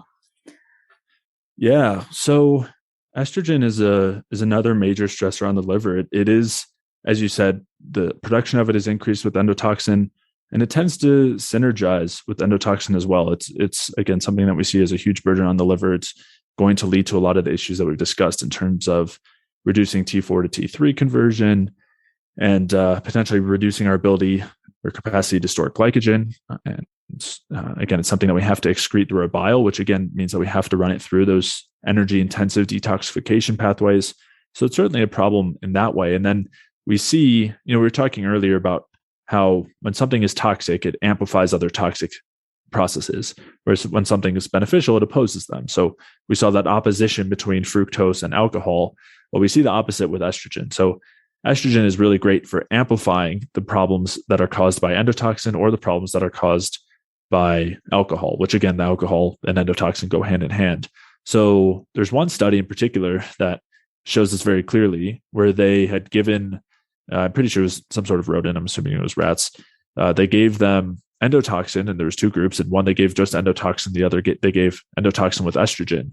And all of the ones in the endotoxin plus estrogen group died within 24 hours, whereas the ones that did not have the estrogen lived and were able to handle the endotoxin. Obviously, it's a pretty intense experiment, but I think it shows very clearly how much these things go together. And they showed the mechanisms here where you see all sorts of elevated inflammation markers, you see elevated nitric oxide, you see elevated lipid peroxidation, and all these things running relatively uncontrolled when you had the estrogen, whereas they were all kept in check when you didn't. And the liver was able to handle the endotoxin without it. So I think it illustrates how much of a burden estrogen is. And unfortunately, it's a factor that is elevated. A lot of people, in the same way that a lot of people deal with elevated endotoxin, they do deal with elevated estrogen as well. And they see this again too, there's several studies looking at this with estrogen and alcohol, and you see the same thing. So it's and of course there's various things to consider as far as improving that situation, but it's another major factor for sure. What are the main sources? Like, how are people getting so much estrogen? Yeah, so there's a handful of factors here. One does have to do with the general major stress pathways, where especially in women, whether it's just due to endotoxin itself or low blood sugar or on from there, those things will drive stress and will drive the increased production of estrogen. It does happen in men too, but to a lesser extent. So those things will all contribute. There's also a lot of environmental factors that happen to contribute to increased estrogen, various toxic chemicals that will work similarly to estrogen or increase estrogen. Sometimes they're called xenoestrogens or phytoestrogens, which the phytoestrogens are often ones that are found in plant foods and act as anti-nutrients. They're extremely high. They're found in extremely high amounts in soy, for example. So you have a lot of those phytoestrogens. And it's one of those things where you see, again, when you're looking at parallel pathways of things that a lot of things that converge in the same inflammatory pathways, a lot of them involve increasing the production of estrogen as one of those basic stress pathway mediators. So virtually anything can cause increases in estrogen. And but yeah, a lot of those things we talked about. And then of course there's some of those external factors, and one of the huge ones as well being birth control, where people are literally taking estrogens of various forms or compounds that are masquerading as progesterone but really have a lot of estrogenic effects. And that's I would say one of the most common factors driving really high estrogen levels. But again, all the major things like stress and liver stress specifically, all those things will drive increased estrogen. Let's talk about the pill, because it is so widely used, still so commonly used. And it is, I think, a huge factor in liver health. Yeah. I've had clients that have actually said they've had brown spots on their liver from being on the pill for so long. And they've been recommended to come off. Could you explain how the pill, the oral contraceptive birth control pill, whatever people like to call it, how that affects the liver? Yeah, I've seen quite a few. I do tend to see those go hand in hand. Birth control issue, like birth control pills and liver issues, and then estrogen symptoms as well. Saying like fibroids or cysts and things like that tend to be directly related to. It's pretty incredible how widely these things are prescribed, and obviously very unfortunate. And there's a lot of industry behind it.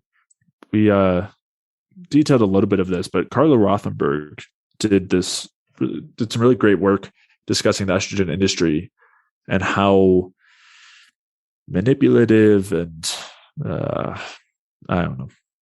profit driven it's been, and how little it's had to do with actually supporting women's health, and how they basically have tried to prescribe estrogen for every issue they possibly could. And as soon as it becomes found that it just made that issue worse, they just kind of go on to the next thing. So for a long time, various estrogen metabolites and products were used to support pregnancy. Later on, they were used to support like heart health and vascular health, cardiovascular health. And, on from there, they're supposed to help with, I think, postpartum issues as well. But there's this whole history from, I think, about the 1940s on, showing how much it would fail at all these things, and the research would come out initially saying, oh, this is great. And then later on saying, oh, it actually, we were wrong. It actually does the opposite of everything we said, and increased birth defects or increased cancer incidence or, increased heart attacks. And on from there, and now is ends up being used in the in Plan B, the like abortion pills. Interestingly, also ends up being used in contraceptive pills as well. And I think that those things are rather related. But I know we're kind of jumping all over the place here. But basically, it's so interesting. It's one of the say that. Like I know. There's a movie out at the moment, which I'm hanging to see. I think it's out in the States, but it's not out here. It's The Business of Birth Control. And looking at the whole industry behind, I think it's Ricky Lake who's doing it. But yeah, looking at this whole industry that is birth control and estrogen prescription, and we have got Tomo coming back on the show to talk about why it's being prescribed so heavily for menopause and not that great for menopause.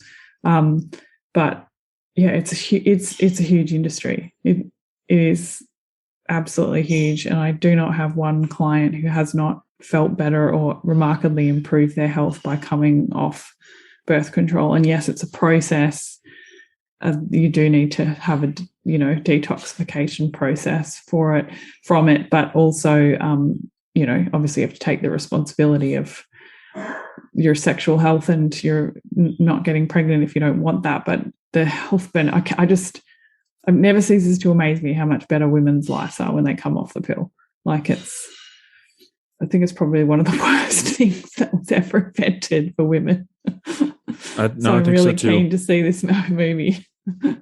Yeah, I'll have to check it out. I mean, it's tragic, right? It's absolutely terrible, and who knows how much that's influencing our culture. And of course, they talk about drugs getting into the water supply and then fish and things like that. I mean, this goes far beyond just the women taking it, let alone the fact that it's virtually every woman taking it, and it's very rarely anything to do with hormonal contraceptive anymore. It's about acne or menstrual symptoms or menopause, as you said, various things that have nothing to do with the contraception itself, the anti-contraception. But even in those cases too, I think it's still, terribly unfortunate. Get pregnant 5 days in a month. Right. Yeah. It's there's a lot of, as you're alluding to, there's a lot of potentially better ways to go about having contraceptive.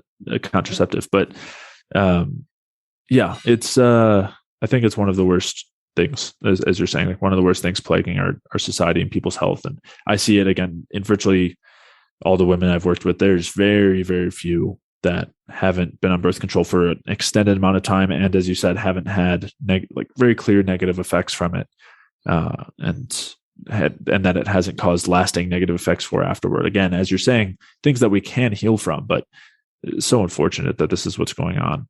So unfortunate and frustrating. Well, I think there's so many women that have been on it for such a long time as well that they don't actually know, especially if you started in your teens, so you've actually never had a full proper cycle.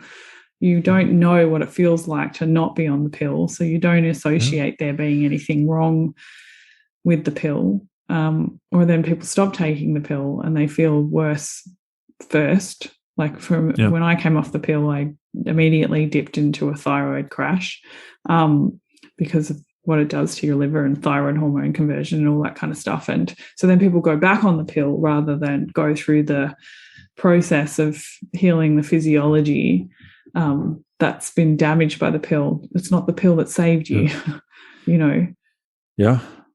No, totally. And anytime I am having, I'm working with someone who's still on a birth control pill, it's never the first thing that we do is to go off, right? It's getting a lot of those foundational pieces in place, trying to do things to help get rid of the estrogen prior to just going off, because as you're saying, there can be rebound effects.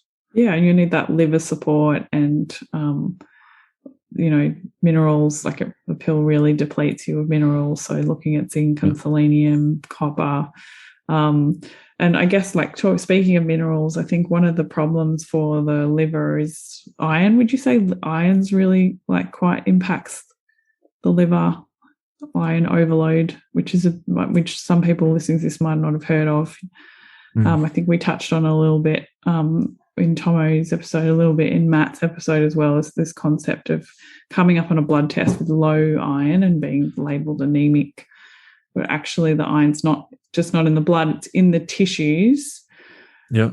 Does it get stuck in the liver in those overload? That's a burden on the liver? Yeah, absolutely. Yeah, no, it does. And that's another one when they're looking at those, some of those studies with PUFA and it driving fatty liver disease. I mentioned that if they give vitamin E, it prevents that effect. But also if they chelate iron, if they get rid of the iron, it prevents that effect. It prevents that progression through fatty liver disease. And that's because iron is so effective. Again, when it's not in the right place, when it's not being used properly, it's effective at amplifying that damaging oxidative stress cycle. And this is known that iron is very reactive in that way. And that's why our bodies keep it bound up with proteins. When it's being used properly and being kept in the right places. So making sure not to have an iron overload is an important thing. I'll also say that a huge factor driving what looks like anemia is thyroid health. Another one, I think you mentioned this, is copper, where if you don't have enough copper, you're not able to that's going to cause that same presentation. But low thyroid, it will also cause anemia. Basically, it prevents the proper usage of the iron. And so that would be another area to look at, as opposed to just the idea of taking a supplement of iron, let alone an iron transfusion, which again, maybe there are very particular cases where iron can be so low where that might be helpful, but it's certainly not solving the problem. And there's certainly some side effects and negatives that come with that. So more than anything, we want to make sure that we are getting the cofactors that allow us to use it properly and supporting our thyroid health so that we're able to use it. I keep going on mute because I can hear my daughter downstairs getting ready for school. That's fine. I don't want to interrupt the podcast. But so I guess the biggest things that for all of these, so we've talked about the effective birth control. The other thing, the two things that are overly prescribed, that really affect the liver, I would say, is metformin.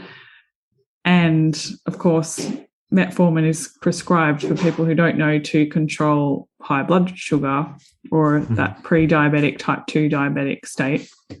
Yeah. And the other one would be statins. So to control cholesterol.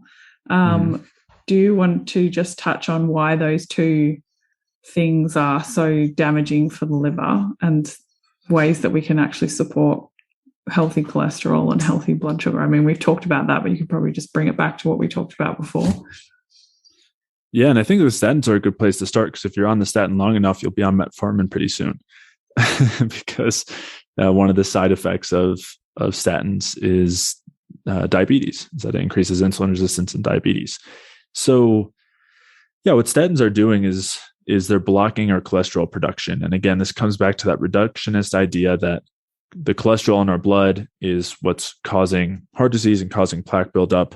And there's a lot of problems with looking at it in such a myopic lens, as opposed to considering what's driving an increase in cholesterol, increase in LDL, which is not just the production of cholesterol, not to mention all the other things, the presence of PUFA and how that causes the damage to the cholesterol and to those cholesterol carriers, being the LDL, and how you find the oxidized PUFA and the plaques and things like that.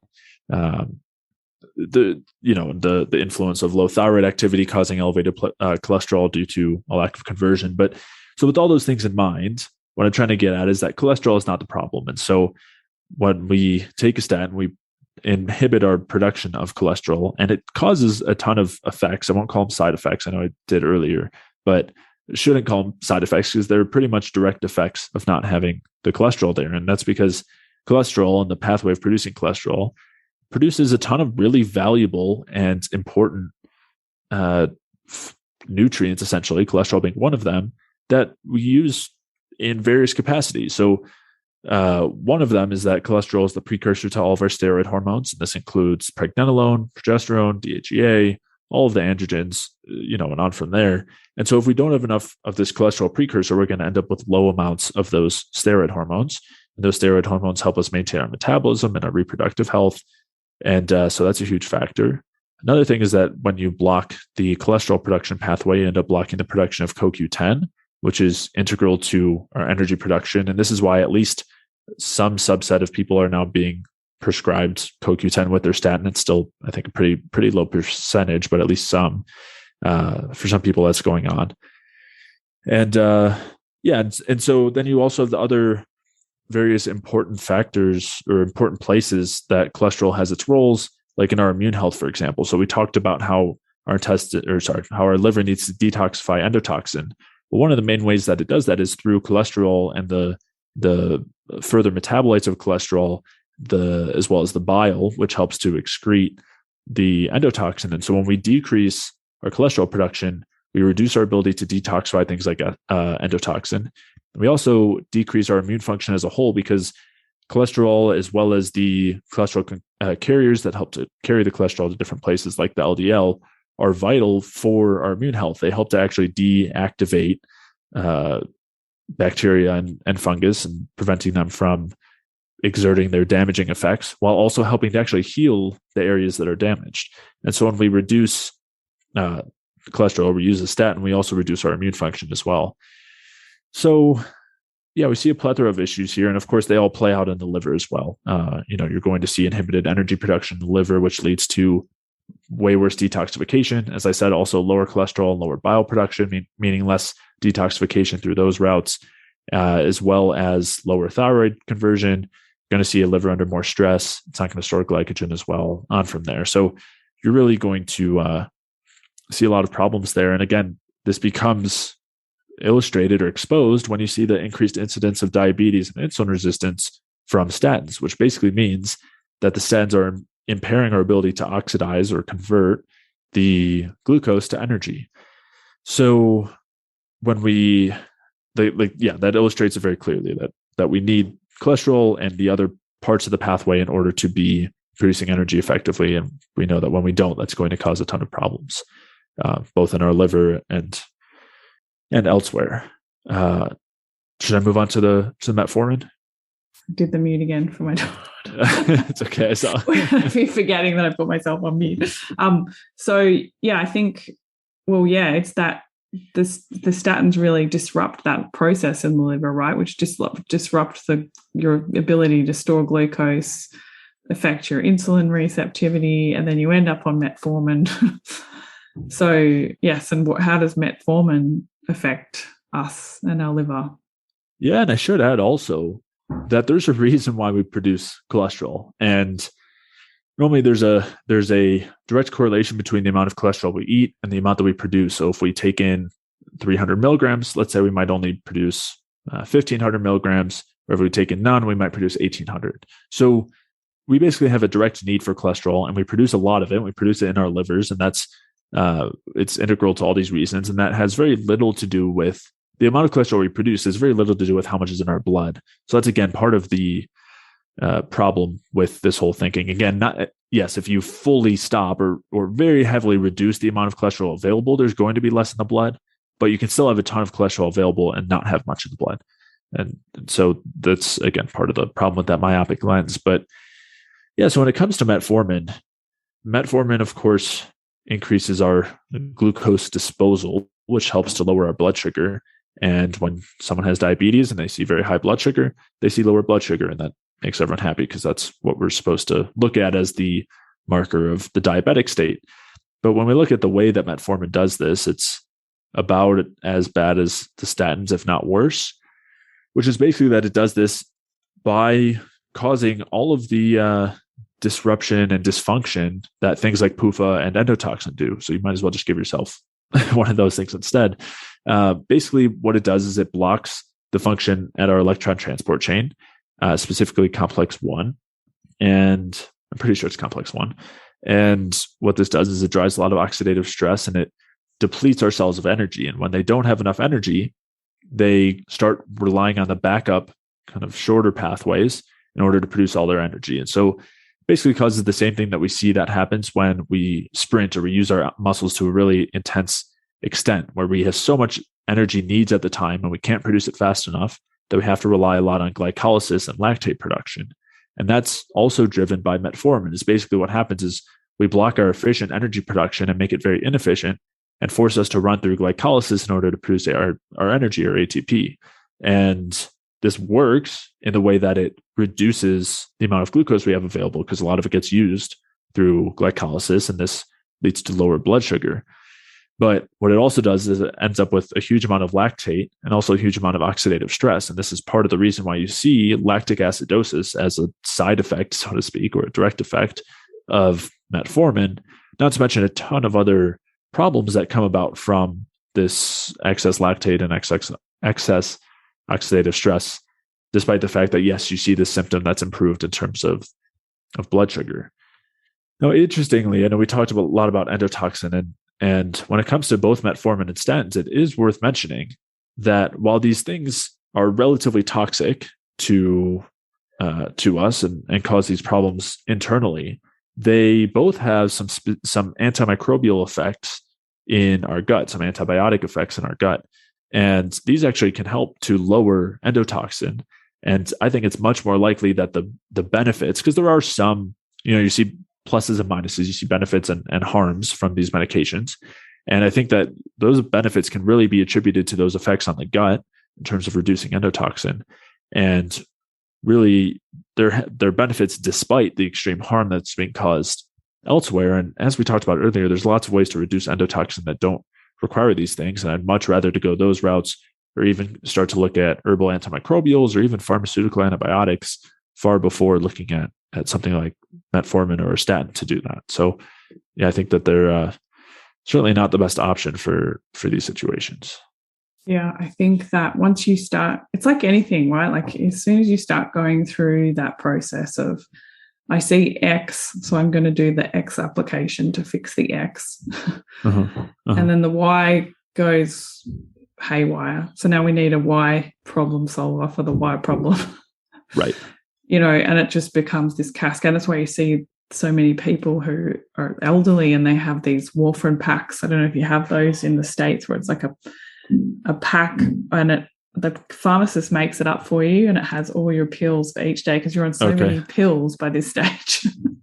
In your old age, you've got your blood thinner, your cholesterol lowering medication, your blood sugar controller. Like, you're on so many pills that the pharmacist makes it up in a pack for you. So all you have to do is open the little square and go, this is my morning. Like, I don't think that this is living.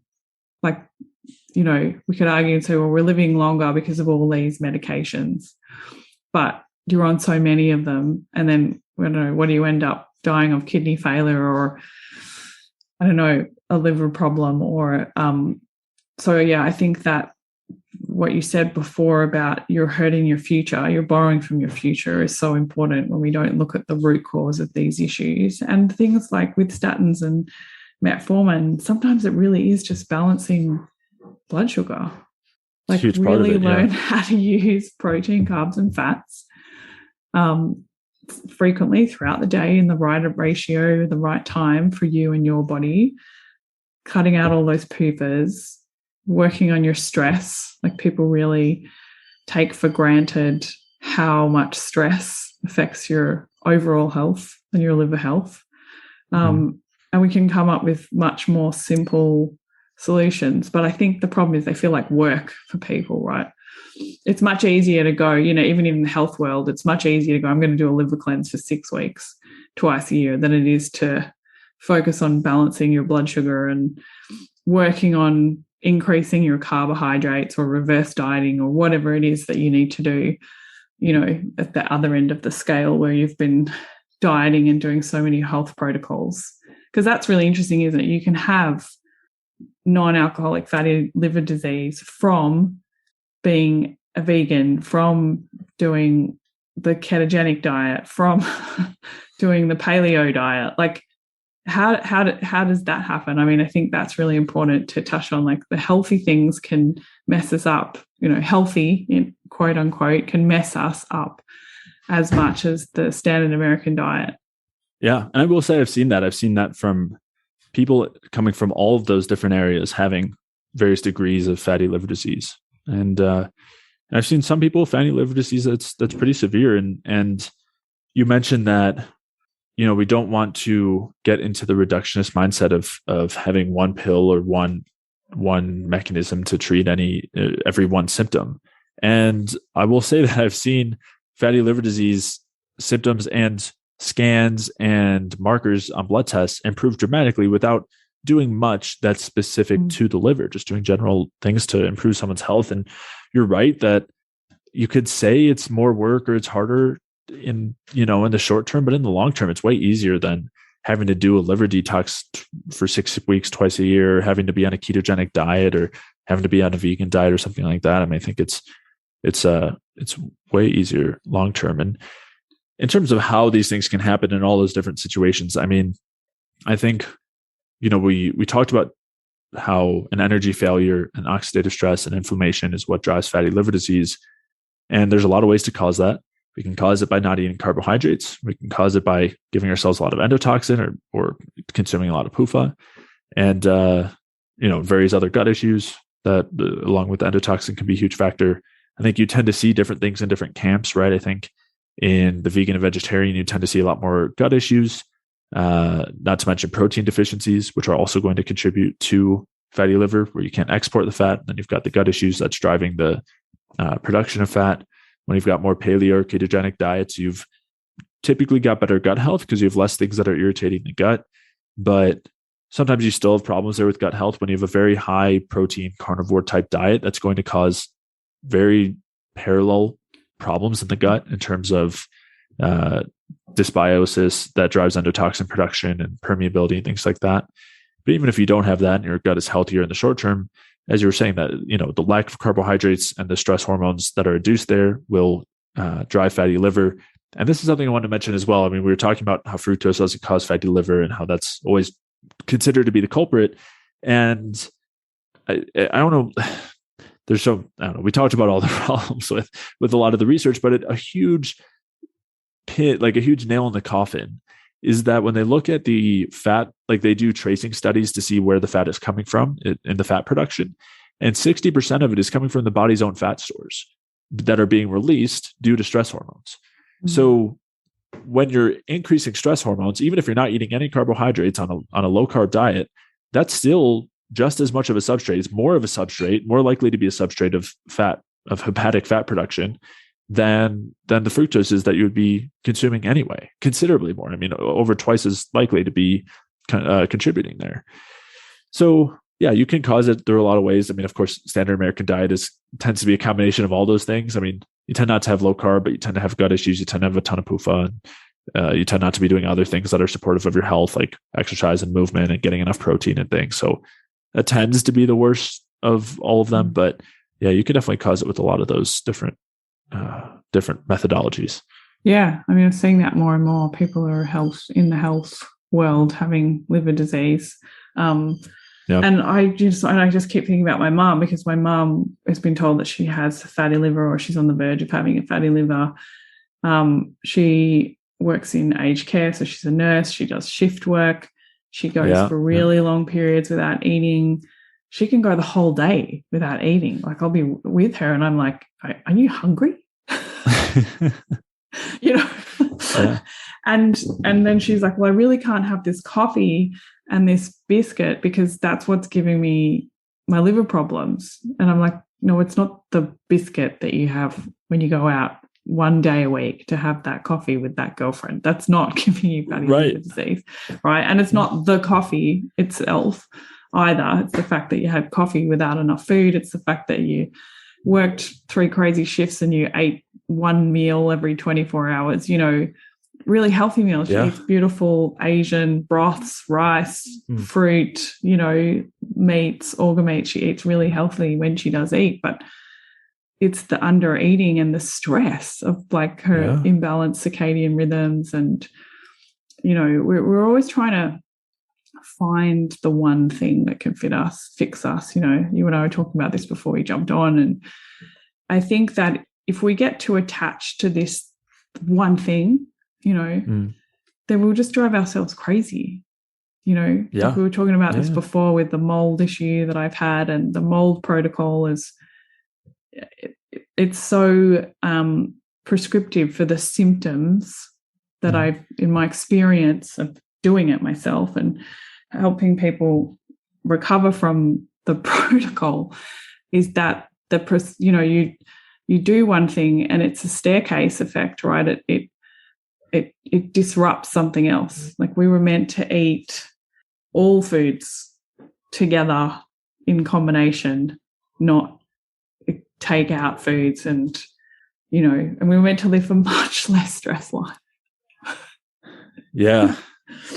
And that's a big piece, right? Working on recovery. That that's the biggest thing I think people forget to focus on, is working on recovery, breath work, doing your 10,000 steps. Like, that is just so undervalued, doing your walking and breathing every day, and getting enough sleep and eating regularly to balance your blood sugar. Yeah, getting some carbohydrates to oppose that stress. Yeah. It's pretty amazing, isn't it? How simple it can be. I mean, I know we've made it sound really complex. If you want to dive deeper into the whole liver, Jay has how many parts in your podcast series on the liver? I think it's like 8. I think there's basically like 8 hours of content there. for anyone who wants to really dig in and understand liver physiology. And it's really good. It's really good. Like, Thank you. And I really enjoy your stuff because I go and read your blogs, and your blogs are really well cited and researched. And I always say this to people: don't just go and read what someone says. Don't just follow Jay and go, Jay's really cool, I'm going to do what he said to do. Like, go and read the research and think about the research and say, okay, well, that study was done on rats. Are rats comparable to humans? Because you could go and research fish oil, and there's just as many studies for fish oil as there are against fish oil. Yeah. So yeah, I think I really like your stuff because you really back up what you say, and you really I admire you. Like, I think I said this to you before. I used to always get in trouble at university for not doing my citations properly. You always do yours so properly, and you're just doing it because it's the right thing to do, not because someone's making you. I got some negative beliefs there I've got to work on. But yeah, I wanted to say, Jay, like, thanks so much for coming on the show. Like, you've just been an amazing wealth of information. Can you please tell us how people get in touch with you, how they can work with you, what kind of clients you're working with, all that kind of stuff, please? Thank you. Yeah, thank you so much. And I really appreciate all the kind words. And I'll say also for that liver series, I'd really recommend anybody look at it, even if they're not so interested in liver health, because we kind of talked about it today, how it branches out and really encompasses a lot of the big picture things too, and translates to every other disease process and everything. I think it's really, really so relevant. So thank you so much for all of that. And yeah, so my website's jayfeldmanwellness.com. I've got my podcast is called the Energy Balance Podcast. And there's a ton of free information on my website, free articles and the podcast and things, and many courses and whatnot. And I think that's it. But thank you so much for having me. Are you taking on one-on-one clients as well? Yeah. Thank you. So I do have services. I do one-on-one coaching. I have an 8-week course, and I'm working on another program that should be out in the near future. I don't know when this will come out, but hoping that new program will be out at that point, and that can all be found on the services tab on my website. Yeah. Thanks so much for sharing, Jay. And Jay's going to be back. We're going to be doing an episode specifically on men's health, because I feel like we've covered so much on female health in the podcast. But I really want to dive into the men's health with you, because you did also an awesome series on men's health on your podcast, but we'll be covering the basics of like testosterone and muscle building and energy for performance and libido and all that kind of stuff for men. So I'm really looking forward to having you back for that. So thanks for coming on the show, Jay. Yeah, I'm looking forward to it. Thanks so much, Layla. I'm Layla Lutz, and you've been listening to The Body Never Lies. If you haven't yet, please go to your favorite podcast app and subscribe, rate, and review this podcast. All the resources and references from this episode are waiting for you on my website, leelalutz.com. Just click on podcast and look for this episode. Now join me next week for another episode of The Body Never Lies. Thank you so much for listening.